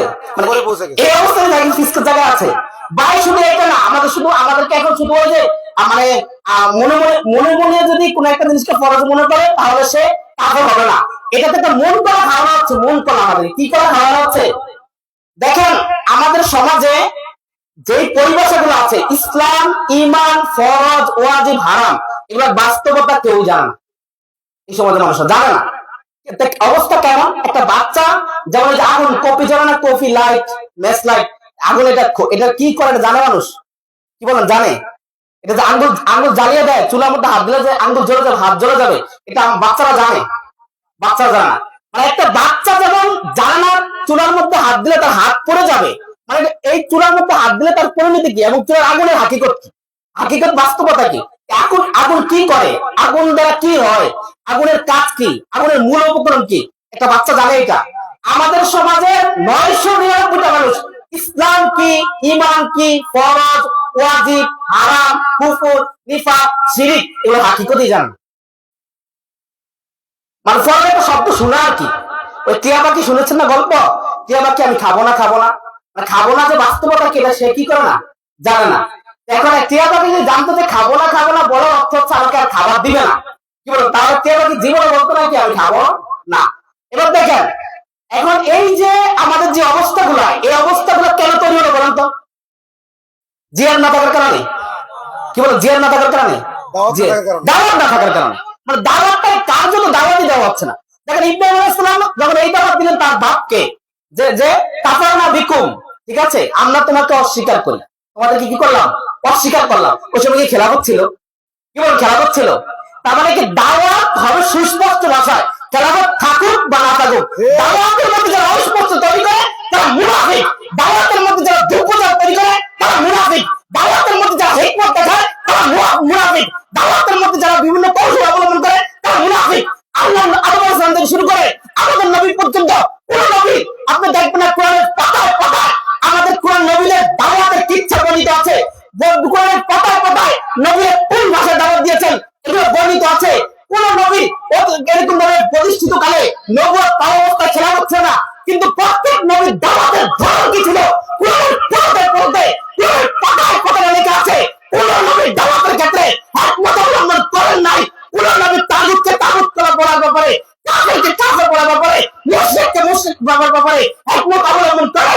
সুতরাং আজকের যুগে যারা কাফেরকে কাফের বলার ব্যাপারে হিকমত অবলম্বন করে তারা মুনাফিক। আজকে যারা তাগুতকে তাগুত বলার ব্যাপারে হিকমত অবলম্বন করতে চায় তারা মুনাফিক। আজকে যারা মুশরিক মুশরিক বলার ব্যাপারে হিকমত অবলম্বন করে আমাদেরকে জজপথে বলতে চায় তারা মুনাফিক ছাড়া আর কিছুই নয়। এখন তার দাওয়াতের তরিকা কাদের থেকে নিব? ইব্রাহিম আলাইহিস সালাম থেকে না এই যুগের দুনিয়া নবী আদম থেকে? কি বলেন? আমরা দাওয়াতের পদ্ধতি কার থেকে নিব? আমাদের নবী মুহাম্মদ সাল্লাল্লাহু আলাইহি ওয়াসাল্লাম থেকে না এই যুগের যারা বড় গিয়ে পেট পুকুরি খেয়ে আসে আমাদের নবী থেকে না? দাওয়াতের আমাদের নবী দাওয়াতের পদ্ধতি কোথায় আছে? কি বলেন? ইব্রাহিম আলাইহিস সালাম দাওয়াতের পদ্ধতি কোথায় আছে? নূহ আলাইহিস সালাম দাওয়াতের পদ্ধতি কোথায় আছে? হুদ আলাইহিস সালাম দাওয়াতের পদ্ধতি কোথায় আছে? আপনি দেখেন কোরআন কারিমে প্রত্যেক পদে লেখা আছে দাওয়াতের পদ্ধতি। নতুন করে দাওয়াতের সিস্টেম চালু হয়ে গেছে, মানে কাফেরকে কাফের বলা যাবে না, শিরিককে শিরিক বলা যাবে না। আরে কাফেরকে কাফের না বলতে ইমান হয় না, ইমানের মধ্যে কেউ আসে না। আর প্রথম তো ইমান আসতে হলে কাফেরকে কাফের বলেই আসতে হবে। ইমানে এসেছে আবু জাহেল কাফের বলেই। সাহাবায়ে কেরামের যুগে যত মুসলমান হয়েছে প্রত্যেকটা মুসলমান ইমানের মধ্যে এসেছে, প্রত্যেকটা কাফেরকে কাফের বলার পরে, এর আগে না। তাহলে ইমান তো আসে কাফেরকে কাফের বলার পরে ইমান আসে, এর আগে কি আসে? ইমানই বাস্তব ওজুদে হাকিকতে ইমানই আসে না। তবে এখন এই দেশে দেখেন, এই যে এই দেশে বেহায়াপনা চলতেছে, কারণ এই যে ভার্সিটি গুলোর মধ্যে স্কুল গুলোর মধ্যে ঘরের মধ্যে নামাজ নাই, বেপরদা ব্যবস্থাপনা, প্রকাশ্যে সিগারেট খাচ্ছে, প্রকাশ্যে বেহায়াপনা চলতেছে। এখন এই যে অবস্থাগুলো এগুলো কি জিহাদ না থাকার কারণে, দাওয়াত না থাকার কারণে? দাওয়াত না থাকার কারণে। এখন এই দাওয়াত নাই কেন একটু প্রশ্ন আসতে পারে, এটা হলো মূল বিষয়। দাওয়াত হারিয়ে গেল কেন? দাওয়াত হারিয়ে যাওয়ার মূল কারণ আমি বলতেছি। আদম আলাইহিস সালাম থেকে শুরু করে আমাদের নবী পর্যন্ত কোন নবী কখনো কোন ফাসিক, কোন জালেম, কোন কাফের, কোন তাগুত, কোন মুশরিকের অধীনস্থ হননি। আপনি পাবেন না। আমার কথা বুঝতে পেরেছেন? আপনি বলেন আপনার এলাকায় যদি মূল গাঞ্জার যে সরবরাহ করে, আপনি যদি তার অধীনে থাইকা গাঞ্জার বিরুদ্ধে আন্দোলন করতে পারবেন? কি বলেন? আপনার এলাকায় যে ইয়াবা সাপ্লাই দেয়, আপনার সেকেন্ড কমান্ডার তা, আপনি তার কি কমান্ডার? আপনি তার সেকেন্ড কমান্ডার হয়ে তার ইয়াবা ব্যবসার বিরুদ্ধে আওয়াজ তুলতে পারবেন? কি বলেন? আপনার এলাকায় যারা মদ সাপ্লাই দেয়, আপনি তার সেকেন্ড হোল্ডার, আপনারা সেকেন্ড হোল্ডার থাকা পর্যন্ত মদের ব্যাপারে আওয়াজ তুলতে পারবেন? এবার আসেন ভাইরা, আমাদের দেশের এই মুসলিম ভূমির এখন পর্যন্ত 99টা মসজিদের সভাপতি ফাসেক ফুজ্জার। আমাদের দেশের এখন পর্যন্ত 99টা মাদ্রাসা কমিটি ফাসেক ফুজ্জার জালেম তাগুত। আমাদের এই দেশের এখন পর্যন্ত 99টা মাহফিলের মধ্যে প্রধান অতিথি করা হয়, সভাপতি করা হয়, প্রধান এরকম ভাবে প্রধান মেহমান করা হয় ফাসেক জালেম এবং বড় বড় রাষ্ট্রীয় একবার যাদেরকে খাস ভাবে বলা হয় এদেরকে বলার প্রধান অতিথি করা হয়, সভাপতি করা হয়। এইভাবে যেই কামের যে খাস ভাবে কাফের, আবু জাহেল থেকে বড় কাফের, আবু তালেব থেকে মানে 5 লক্ষ আবু তালেবের মতো কাফের। আবু তালেব যেই পরিমাণ সাহায্য করেছে ইসলামের, আপনি যেই পরিমাণ সাহায্য করেছে, আর এরা ইসলামের নামটা শুনলে এদের গা জ্বলা শুরু হয়ে যায়, কি জ্বলা শুরু হয়ে যায়। আবু তালেব যতদিন পর্যন্ত জীবিত ছিল আমার নবী আপনার নবী মুহাম্মদ রাসূলুল্লাহ সাল্লাল্লাহু আলাইহি ওয়াসাল্লামকে প্রকাশ্যভাবে ওইভাবে আক্রমণ করার সাহস মক্কার মানুষেরা পায় নাই। আবু তালেব যতদিন পর্যন্ত জীবিত ছিল আল্লাহর নবী সাল্লাল্লাহু আলাইহি ওয়াসাল্লাম যেই দাপটে কাজ করেছেন, এরপরে দেখা গেছে শক্তি হয়েছে, কিন্তু ওই শক্তিটা কিছুটা খর্ব হয়েছে কিছুদিনের জন্য। আবু তালেব যতদিন ছিলেন মক্কার বড় বড় মুশরিকরা, বড় বড় কাফেররা আল্লাহর নবীর দিকে চোখ করে তাকানোর সুযোগ পায় নাই। আবু তালেব নিজে ইসলাম গ্রহণ করে না, কিন্তু ইসলামকে প্রতিষ্ঠা করার জন্য যা দরকার এমন কিছুই বাদ দেয়নি। তাহলে এখনকার যুগে যারা ইসলাম প্রতিষ্ঠা করতে চায় এদেরকে দমন করার জন্য যা দরকার কিছুই বাদ দেয় না। এরা কি আবু তালেবের মতো কাফের না? আবু তালেব তো বড় কাফের। আমার কথাটা বুঝেন। আবু তালেব ইসলাম প্রতিষ্ঠা করার জন্য যা দরকার এই কোনটাই বাদ দেয়। মানে তার সামর্থ্যের ভিতরে যতটুকু ছিল, আবু তালেব ইসলাম প্রতিষ্ঠা করার জন্য তার সামর্থ্যের ভিতরে যতটুকু করা ছিল এর কোনটাই বাদ দেয়। ঠিক আছে, কিন্তু ব্যক্তিগতভাবে সে ইসলাম গ্রহণ করে না। সেই আবু তালেব যদি কাফের হয়ে থাকে, তাহলে এখনকার সময়ে আল্লাহর আইন বাস্তবায়ন করতে হবে। আপনার ঘরে, আপনার সমাজে, আপনার রাষ্ট্রে কোরআনের বিধান কায়েম করতে হবে, কিসাস কায়েম করতে হবে, হুদুদ কায়েম করতে হবে, পর্দার বিধান কায়েম করতে হবে, আল্লাহ কোরআন দ্বারা রাষ্ট্র চালাইতে হবে। এগুলো যারা বলে, এগুলা বলার পরে যারা এদেরকে দমন করার জন্য যা করা দরকার তাদেরকে হুমকি দেওয়া দরকার, হুমকি দিচ্ছে কি দেয় না? বলেন, যারা রাষ্ট্রীয়ভাবে আল্লাহর আইন চায়, রাষ্ট্রীয়ভাবে আল্লাহকে প্রতিষ্ঠা করতে চায়, রাষ্ট্রীয় আল্লাহর হাকিমিয়াতকে প্রতিষ্ঠা করতে চায়, রাষ্ট্রীয় আল্লাহর উলুহিয়াতকে প্রতিষ্ঠা করতে চায়, তাদেরকে এই দেশের প্রশাসন এবং এই দেশের বড় বড় রাজনৈতিক সেকুলার দলগুলা হুমকি দেয় কি দেয় না? আল্লাহর বিধান যারা প্রতিষ্ঠা করতে চায় তাদেরকে যদি কেউ হুমকি দেয়, তাহলে সে বিধানের পক্ষে না বিপক্ষে? কি বলেন, বিধানের পক্ষে না বিপক্ষে? তাহলে এমন কেউ যদি এমন বিপক্ষে যায় যে আল্লাহর বিধানের বিপক্ষে যদি কেউ যায়, কিছু বিধানের বিপক্ষে আবার কিছু বিধান মানে, সেও কাফের। এটা হচ্ছে কুফরুল জুহুদ। মানে মুখে স্বীকার করে, কাজকর্মে বিরোধিতা করে। বলেন, কুফরুল জুহুদ মানে কি? মুখে স্বীকার করা, কাজকর্মে ইসলামের বিরোধিতা করা। কাজকর্মে ইসলামের ওই বিধানের বিরোধিতা করা যেটা আমার স্বার্থের বিপরীত। দেখেন, এই দেশে যদি ইসলাম প্রতিষ্ঠা হয়, এই দেশে সেকুলার যে দলগুলো আছে প্রত্যেকটা সেকুলার দল স্বঘোষিত দুর্নীতিবাজ। এই দেশে প্রত্যেকটা সেকুলার দল স্বঘোষিত দল। এই দেশের প্রত্যেকটা সেকুলার দল স্বঘোষিত চোর। এই দেশের প্রত্যেকটা সেকুলার দল স্বঘোষিত বাটপার। এই দেশের স্বঘোষিত মানুষের জিনিস, গরিবের জিনিস লুটপাট করে খানেওয়ালা। এই দেশের প্রত্যেকটা সব সেকুলার দল স্বঘোষিত খুনি। এই দেশের সব প্রত্যেকটা সেকুলার দল স্বঘোষিত ভাবে গরিবের হক নষ্টকারী। এই দেশের প্রত্যেকটা সেকুলার দল স্বঘোষিত ভাবে আল্লাহর হাকিমিয়াতকে বাদ দিয়ে নিজেদের হাকিমিয়াত প্রতিষ্ঠা করে মানুষদেরকে সেই নিজেদের হাকিমিয়াতকে, নিজেদের আইনকে মানতে বাধ্য করছে আল্লাহর বিপরীত গিয়ে। এই দেশের প্রত্যেকটা সেকুলার দল আল্লাহর উলুহিয়াতকে বাদ দিয়ে নিজেদের আনুগত্য রাষ্ট্রের মধ্যে প্রতিষ্ঠা করে সাধারণ মানুষদেরকে সে আনুগত্য বাস্তবায়ন করতে বাধ্য করছে। এই সেকুলার দলগুলা যদিও কিছু ক্ষেত্রে ইসলামকে মানে, কিন্তু এই সেকুলার দলগুলা যারা এই অবস্থা, আর ইসলাম চায় দর্শনকে হটিয়ে দিতে, ইসলাম চায় চুরিকে হটিয়ে দিতে, ইসলাম চায় দুর্নীতি হটিয়ে দিতে। এই চুরি দুর্নীতি যে ইসলাম চায়, এই সেকুলার দলগুলা কি কখনোই চাইবে? যে ইসলাম চায়, যে কোরআন চায় এই চুরিকে বন্ধ করতে, এই ইসলাম আমি চাই বলবে? এটা স্বার্থের বিপরীত না স্বার্থের পক্ষে? কি বলেন, তাদের স্বার্থের বিপরীত না? যদি কেউ স্বার্থের পক্ষে ইসলামের বিষয়গুলো মানে আর বিপক্ষের বিষয়গুলোর ক্ষেত্রে বিরোধিতা করে, কি করে? এটাও কুফর। এটাও কি? আমাদের সমাজে আমরা মনে করি কাফের শুধু আল্লাহকে অস্বীকার করলে, মানে আল্লাহকে অস্বীকার করলে, নবীকে অস্বীকার করলে, ইসলামকে অস্বীকার করলে এটা কাফের মাত্র একটা ধরন। তারপরে আরো বড় বড় 7টা ধরন আছে। বলেন, আল্লাহকে অস্বীকার করা, নবীকে অস্বীকার করা, ইসলামকে অস্বীকার করা সরাসরি, এটা হচ্ছে কাফের কয়টা ধরন? আর এই একটা ধরনের মধ্যে বড় বড় আরো কয়টা ধরন আছে?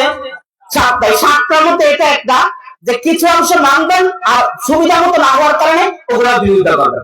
এটাও কুফর। এটাও কি কুফরি? তাহলে দেখেন, এই যে সেকুলার দলগুলা, এই কুফরিগুলা বাস্তবায়ন করতেছে কিনা? কি বলেন?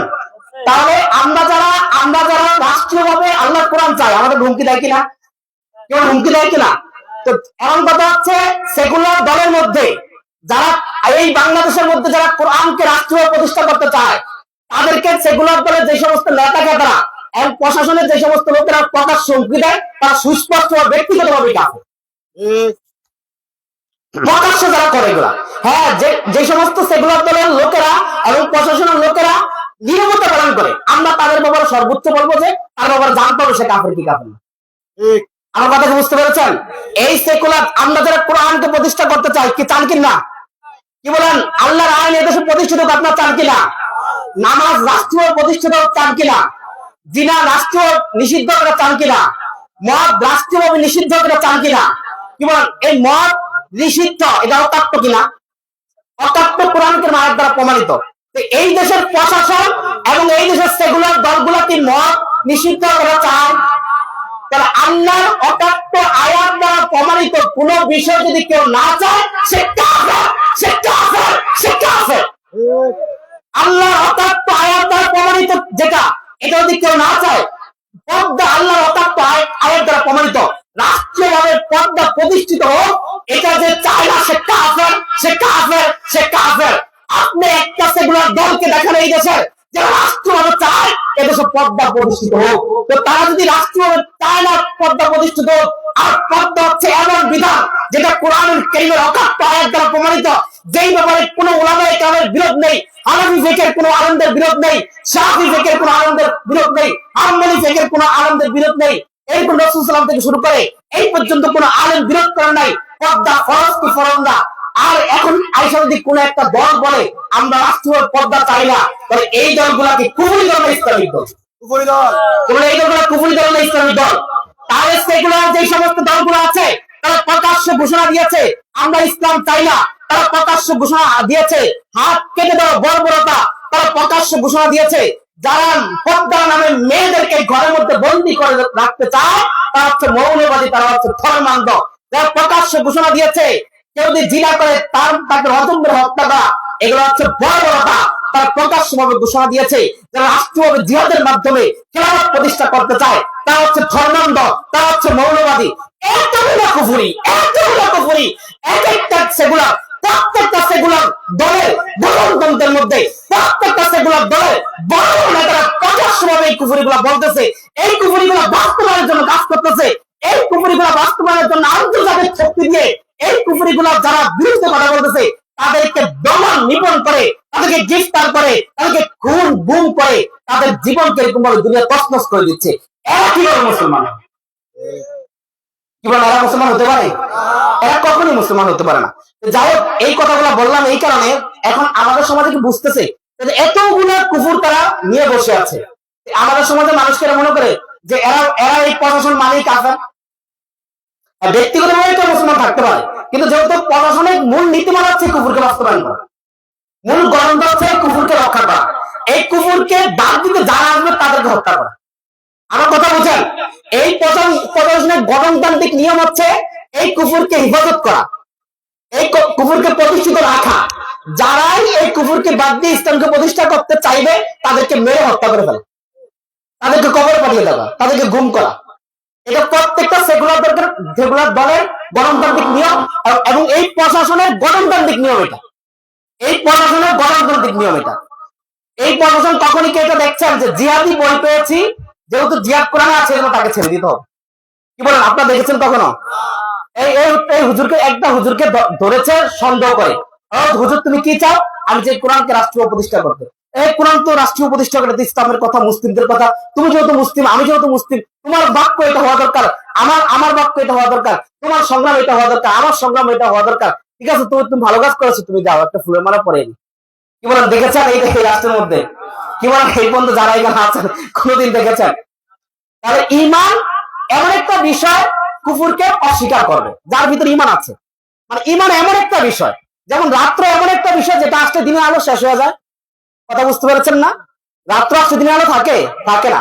তো ঈমান এমন একটা বিষয় যেটা কারোর মধ্যে আসলে অটোমেটিক কুফরকে সে প্রত্যাখ্যান করবে। ঈমান এমন একটা বিষয় যেটা কারোর মধ্যে থাকলে অটোমেটিক কি করবে? কুফরকে প্রত্যাখ্যান করবে, ঈমানকে বাস্তবায়ন করতে চাইবে। তাহলে এই যে এই দেশের প্রশাসন এবং সেগুলার দলগুলার গণতান্ত্রিক ভাবে, দলগত ভাবে যদি আর ঈমানদার হতো, দলগত ভাবে এই মুজাহিদদের পক্ষে থাকতো। এখন কথা হচ্ছে কাদেরকে আমরা দলগত কাফের বলবো আর কাদেরকে বলবো না। যেই সমস্ত সেকুলাররা দলগত ভাবে কোরআন প্রতিষ্ঠার পক্ষে তারা মুসলমান, আর যারা দলগত ভাবে গণতান্ত্রিক ভাবে কোরআন রাষ্ট্র বিপক্ষে তারা কাফের। যেই সমস্ত প্রশাসন দলগত ভাবে গণতান্ত্রিক ভাবে যদি এমন হয়, এটা তো এই দেশের প্রশাসন এমন না, যদি এমন হয়ে যায় যে এই দেশের প্রশাসন গণতান্ত্রিক ভাবে এবং দলগত ভাবে কোরআন প্রতিষ্ঠার পক্ষে, কোরআন প্রতিষ্ঠার কি পক্ষে, তাহলে তারা দলগত মুসলমান। তারা কি তাদের মধ্যে হতে কেউ কেউ বিশৃঙ্খলা করে, কেউ কেউ জিহাদের কথা বলে তাকে গ্রেফতার করে, তার নয় নির্দিষ্ট এক ব্যক্তিকে কাফের বলবো। কি বলবো নির্দিষ্ট এক ব্যক্তিকে। আজকে গণতান্ত্রিক প্রক্রিয়া এমন হয় যে যেই কোরআনিক রাষ্ট্রের কথা বলে তাকেই গ্রেফতার করা হবে, যেই জিহাদের কথা বলে তাকেই গ্রেফতার করা হবে, যেই নবীর মতো দাওয়াত দিবে তাকেই গ্রেফতার করা হবে। গণতান্ত্রিক প্রক্রিয়া যদি এটা হয় এবং তাদের দলগত গঠন নীতি যদি এটা হয়, তাহলে এরা দলগত কাফের। এরা দলগত কি, এবার কে মানলো এটা আমাদের দেখার বিষয় না, কথা বুঝছেন নি? এই এদেরকে যারা এখন দলগত কাফের মনে করতেছে না, আমি আল্লাহর কসম করে বলতেছি, আবু জাহেলকে যদি তারা পাইতো তারা আবু জাহেলকে কাফের মনে করত, আবু জাহেলকে কাফের মনে করতেন না। আর আবু তালেবকে তারা মনে করতো এই বিশ্বের সবচেয়ে বড় মুসলমান, মুসলমান না সবচেয়ে বড়, মানে বিশ্বের মানে আউলিয়াতুল দুনিয়া, পুরো দুনিয়ার আউলিয়া। যদি আবু তালেবকে এই দেশে পাইতো, আমি একটা উদাহরণ দিই, ঠিক আছে? দেখেন আমাদের যে 65টা জেলা আছে, 35 জেলার কোন একটা এমপি যদি এমন হয় যে এমপি রাষ্ট্রীয়ভাবে কোরআনের বিরুদ্ধে গিয়ে আল্লাহ হাকিমিয়াতের বিপরীত গিয়া রাষ্ট্র চালাইতেছে, আইন প্রণয়ন করতেছে, মন্ত্রী ধরেন, এমপি প্রধান, যারা মন্ত্রী আইন যারা সরাসরি প্রণয়ন করে এরা ব্যক্তিগতভাবে কাফের। সরাসরি আইন যারা প্রণয়ন করে, সরাসরি আইনকে যারা কি করে, মানে যারা একেবারে সরাসরি আইন প্রণয়ন করে মন্ত্রীদের মধ্যে দিয়ে, এরা কিন্তু ব্যক্তিগত কাফের। এখন এমন কোন মন্ত্রী যদি কোন একটা জেলার মধ্যে হয় আর ওই জেলার সমস্ত মাদ্রাসা, সমস্ত মসজিদের খরচ, সমস্ত ইমাম সাহেবদের সবকিছু যদি চালায়, দেখেন এর যদি কোনো দুর্নামও করেন, আপনার এলাকার মানুষ সহ্য করবো? আলেমরা আমার কথা বুঝতেছেন? কিন্তু হ্যার মূল কাজ কি? আল্লাহর হাকিমিয়াত বাদ দিয়ে নিজের হাকিমিয়াত প্রতিষ্ঠা করে রাখছে। আবু জাহেল তো এই কাজটাই করেছে, উতবা তো এই কাজটাই করেছে। একই কাজের কারণে আবু জাহেলকে কাফের বললেন, একই কাজের কারণে, ঠিক আছে? আবু জাহেলকে কাফের বলবেন না, এই দেশের মানুষদেরকে কাফের বলবেন না, কারণ এটা দ্বিচারিতা, এটা কি চারিতা? দ্বিচারিতা। তো যাই হোক, আমরা যেটা বলতেছিলাম, আবু জাহেলের অনেক আকীদা, মক্কার মুশরিকদের অনেক আকীদা কোরআন কারিমে স্পষ্ট হয়ে গেছে, যেটা আল্লাহ তাআলা এই দেশের মানে 99% মুসলমান এত স্বচ্ছ আকীদা রাখেন আল্লাহর ব্যাপারে। আবু জাহেলের এত স্বচ্ছ আকীদা, ঠিক আছে? আল্লাহ পাক কুরআনে আল্লাহ নবীকে বলতেছেন, কুল লিমানিল আরদু ওয়া মান ফিহা ইন কুনতুম তাআলামুন। হে নবী, আপনি আবু জাহেল, উতবা, সাইবা, মক্কার মুশরিকদেরকে জিজ্ঞাসা করেন, লিমানিল আরদু, এই জমিন কার, ওয়া মান ফিহা, এবং এই জমিনের মধ্যে যা কিছু আছে এগুলা কার, আপনি জিজ্ঞাসা করেন এই মক্কার মুশরিকদেরকে, আবু জাহেলদেরকে, উতবাদেরকে, সাইবাদেরকে। তখন তারা কি বলবে? সায়াকুলুনা লিল্লাহ, এই সবগুলা কার? আল্লাহ। এই জমিন আল্লাহ, এই জমিনের মধ্যে যা কিছু আছে এই সব কিছু আল্লাহ। এই বক্তব্য কার? আবু জাহেলের। এই বক্তব্য উতবা, সাইবাদের, এই বক্তব্য মক্কার মুশরিকদের। আল্লাহ বক্তব্য আল্লাহর নবীকে জিজ্ঞাসা করেন, কুল মা রাব্বুস সামাওয়াতিস সাব'i ওয়া রাব্বুল আরশিল আযীম। হে নবী, আপনি মক্কার আবু জাহেলকে জিজ্ঞাসা করেন, আপনি মক্কার উতবা, সাইবাদেরকে জিজ্ঞাসা করেন, আপনি মক্কার মুশরিকদেরকে জিজ্ঞাসা করেন, মা রাব্বুস সামাওয়াতিস সাব'i, এই 7 আসমানের মালিককে, ওয়া রাব্বুল আরশিল আযীম, এবং এই আরশে আযমের মালিককে। তখন তারা কি বলবে জানেন? সায়াকুলুনা লিল্লাহ। চিন্তা আসে গুরুত্ব তাকিদ বোঝানোর জন্য। অবশ্যই অবশ্যই এই 7 আসমানের মালিক আল্লাহ এবং এই আরশ আযমের মালিক আল্লাহ। হে নবী, আপনি যদি জিজ্ঞেস করেন এই মক্কার সাইবাদেরকে, উতবাদেরকে, আবু জাহেলদেরকে, কুল মান বিয়াদিহি মালাকুতু কুল্লি শাইই ওয়া হুয়া ইউজিরু ওয়া লা ইউজারু আলাইহি, এই পুরো পৃথিবীর কর্তৃত্ব কার হাতে, তিনি সবকিছু রক্ষা করেন, তার কবল থেকে কেউ কিছু রক্ষা করতে পারে না। আপনি যদি তাদেরকে জিজ্ঞাসা করেন এই আবু জাহেলদেরকে, উতবা, সাইবাদেরকে, তারা কি বলবে জানেন? সায়াকুলুনা লিল্লাহ, যে পুরো পৃথিবীর কর্তৃত্ব একমাত্র আল্লাহর হাতে, আল্লাহই সবকিছু রক্ষা করেন, আল্লাহর কবল থেকে কেউ কিছু রক্ষা করতে পারে না। হে আল্লাহর নবী, আপনি যদি আবু জাহেলদেরকে জিজ্ঞাসা করেন, মক্কার কাফের উতবাদেরকে জিজ্ঞাসা করেন যে ওয়ালাইন সাআলতা মান নাযালা মিনাস সামাই মাআন ফাআহইয়া বিল আরদি মিন বাদি মাতিহা, আসমান থেকে বৃষ্টি কে বর্ষণ করে, বৃষ্টি বর্ষণ করার পরে এই শুষ্ক যখন জমিন শুষ্ক হয়ে যায়, সেই শুষ্ক জমিনকে আবার কে নতুন করে উজ্জীবিত করে, আপনি যদি তাদেরকে জিজ্ঞাসা করেন তাহলে লা ইয়াকুলুনাল্লাহ, এগুলো সবকিছু আল্লাহ করে। কে করে? আল্লাহ করে। হে নবী, আপনি যদি আবু জাহেলদেরকে জিজ্ঞাসা করেন, মক্কার উতবা, সাইবাদেরকে জিজ্ঞাসা করেন, কুল মাইয়ারযুকুকুম মিনাস সামাই ওয়াল আরদি, তোমাদেরকে কে রিজিক দান করে আসমান থেকে এবং জমিন থেকে, আম্মা ইয়ামলিকুস সামা ওয়াল আবসার, তোমাদের কর্ণ শক্তির, আমার চোখের শক্তির কে মালিক, এবং আল্লাহ পাক রব্বুল আলামিন। এইভাবে যদি একের পর অমাই ইউদাব্বিরুল আম, পুরো পৃথিবীর কর্তৃত্ব কার হাতে? ফাসায়াকুলুনা লিল্লাহ, ফাসায়াকুলুনাল্লাহ, যে সবগুলো আল্লাহ। এবার দেখেন আবু জাহেলের, এবার কি বলেন তাহলে আবু জাহেলের যে আকীদা, আবু জাহেলের কি যে আকীদা, এই আকীদা আমাদের অধিকাংশ মানুষেরই না, এত স্বচ্ছ না। আল্লাহ পাক রব্বুল আলামিন আমাদেরকে যে কথাগুলো বলা হলো সে কথাগুলোর উপর আমল করার তৌফিক দান করুন। সবাই বলি ইনশাআল্লাহ। ফরজানের পর 2 দিন হবে, আপনারা থাকবেন তো ইনশাআল্লাহ? আল্লাহ আমাদেরকে তৌফিক দিন। আলহামদুলিল্লাহ। লাইন কই? আলহামদুলিল্লাহ, আমরা বলেছিলাম যে আমাদের মাহফিল 10টা পর্যন্ত হবে। আলহামদুলিল্লাহ এখন 10টা বেজে গেছে, সুতরাং মাহফিলের সমাপ্তি এখানেই ঘোষণা করা হচ্ছে। তবে দূরের সাথী যারা আছেন এখানে, তাদের জন্য রাতে থাকা খাওয়ার ব্যবস্থা আছে দূরের সাথীদের জন্য। আমাদের ভলান্টিয়ার ভাইরা যারা আছেন এবং আমাদের পাশের 2 যে এতিমখানা মাদ্রাসা আছে, এর জন্য আমরা সুব্যবস্থা ব্যবস্থা করেছি। আল্লাহ তাআলা তৌফিক দিলে আমরা সামনে থেকে সবার জন্যই করতে পারবো। তবে আমার মনে হয় এই মুহূর্তে প্যান্ডেলে যারা আছে সবার জন্যই যথেষ্ট হয়ে যাবে। হয়ে যাবে না? কোথায় যাবে? ওই মুখ অফিসে বসে খাবেন? জায়গা হবে না। হয়ে যাবে জায়গা? হয়ে যাবে ইনশাল্লাহ। আচ্ছা, আমাদের মাদ্রাসার যে অফিস রুম আছে এবং তার পাশে যে আরো 2 রুম আছে, আপনারা যে ওখানে বসেন, ইনশাল্লাহ এখন খাবার দেওয়া হবে। সবাই খাবার খাবেন, সবাই দোয়া পড়ি। সুবহানাকাল্লাহুম্মা ওয়া বিহামদিকা আশহাদু আল্লা ইলাহা ইল্লা আনতা আস্তাগফিরুকা ওয়া আতুবু ইলাইক। আর শাইখের আলোচনা কেমন লাগছে? সুতরাং যদি ভালো লাগে থাকে, শাইখ 2 দিন আছে, ওনার থেকে আমিও তাওহীদ শিখবো, আপনারাও শিখবেন ইনশাআল্লাহ। এবং আমি নিজেই কিন্তু অনেকটা সেলিব্রিটিজমে আঁকড়ে গেছি। আল্লাহ যেন এখান থেকে বেরোয় এসে পিওর তাওহীদ হতে অভিযান করে দেওয়া করার জন্য। আসসালামু আলাইকুম।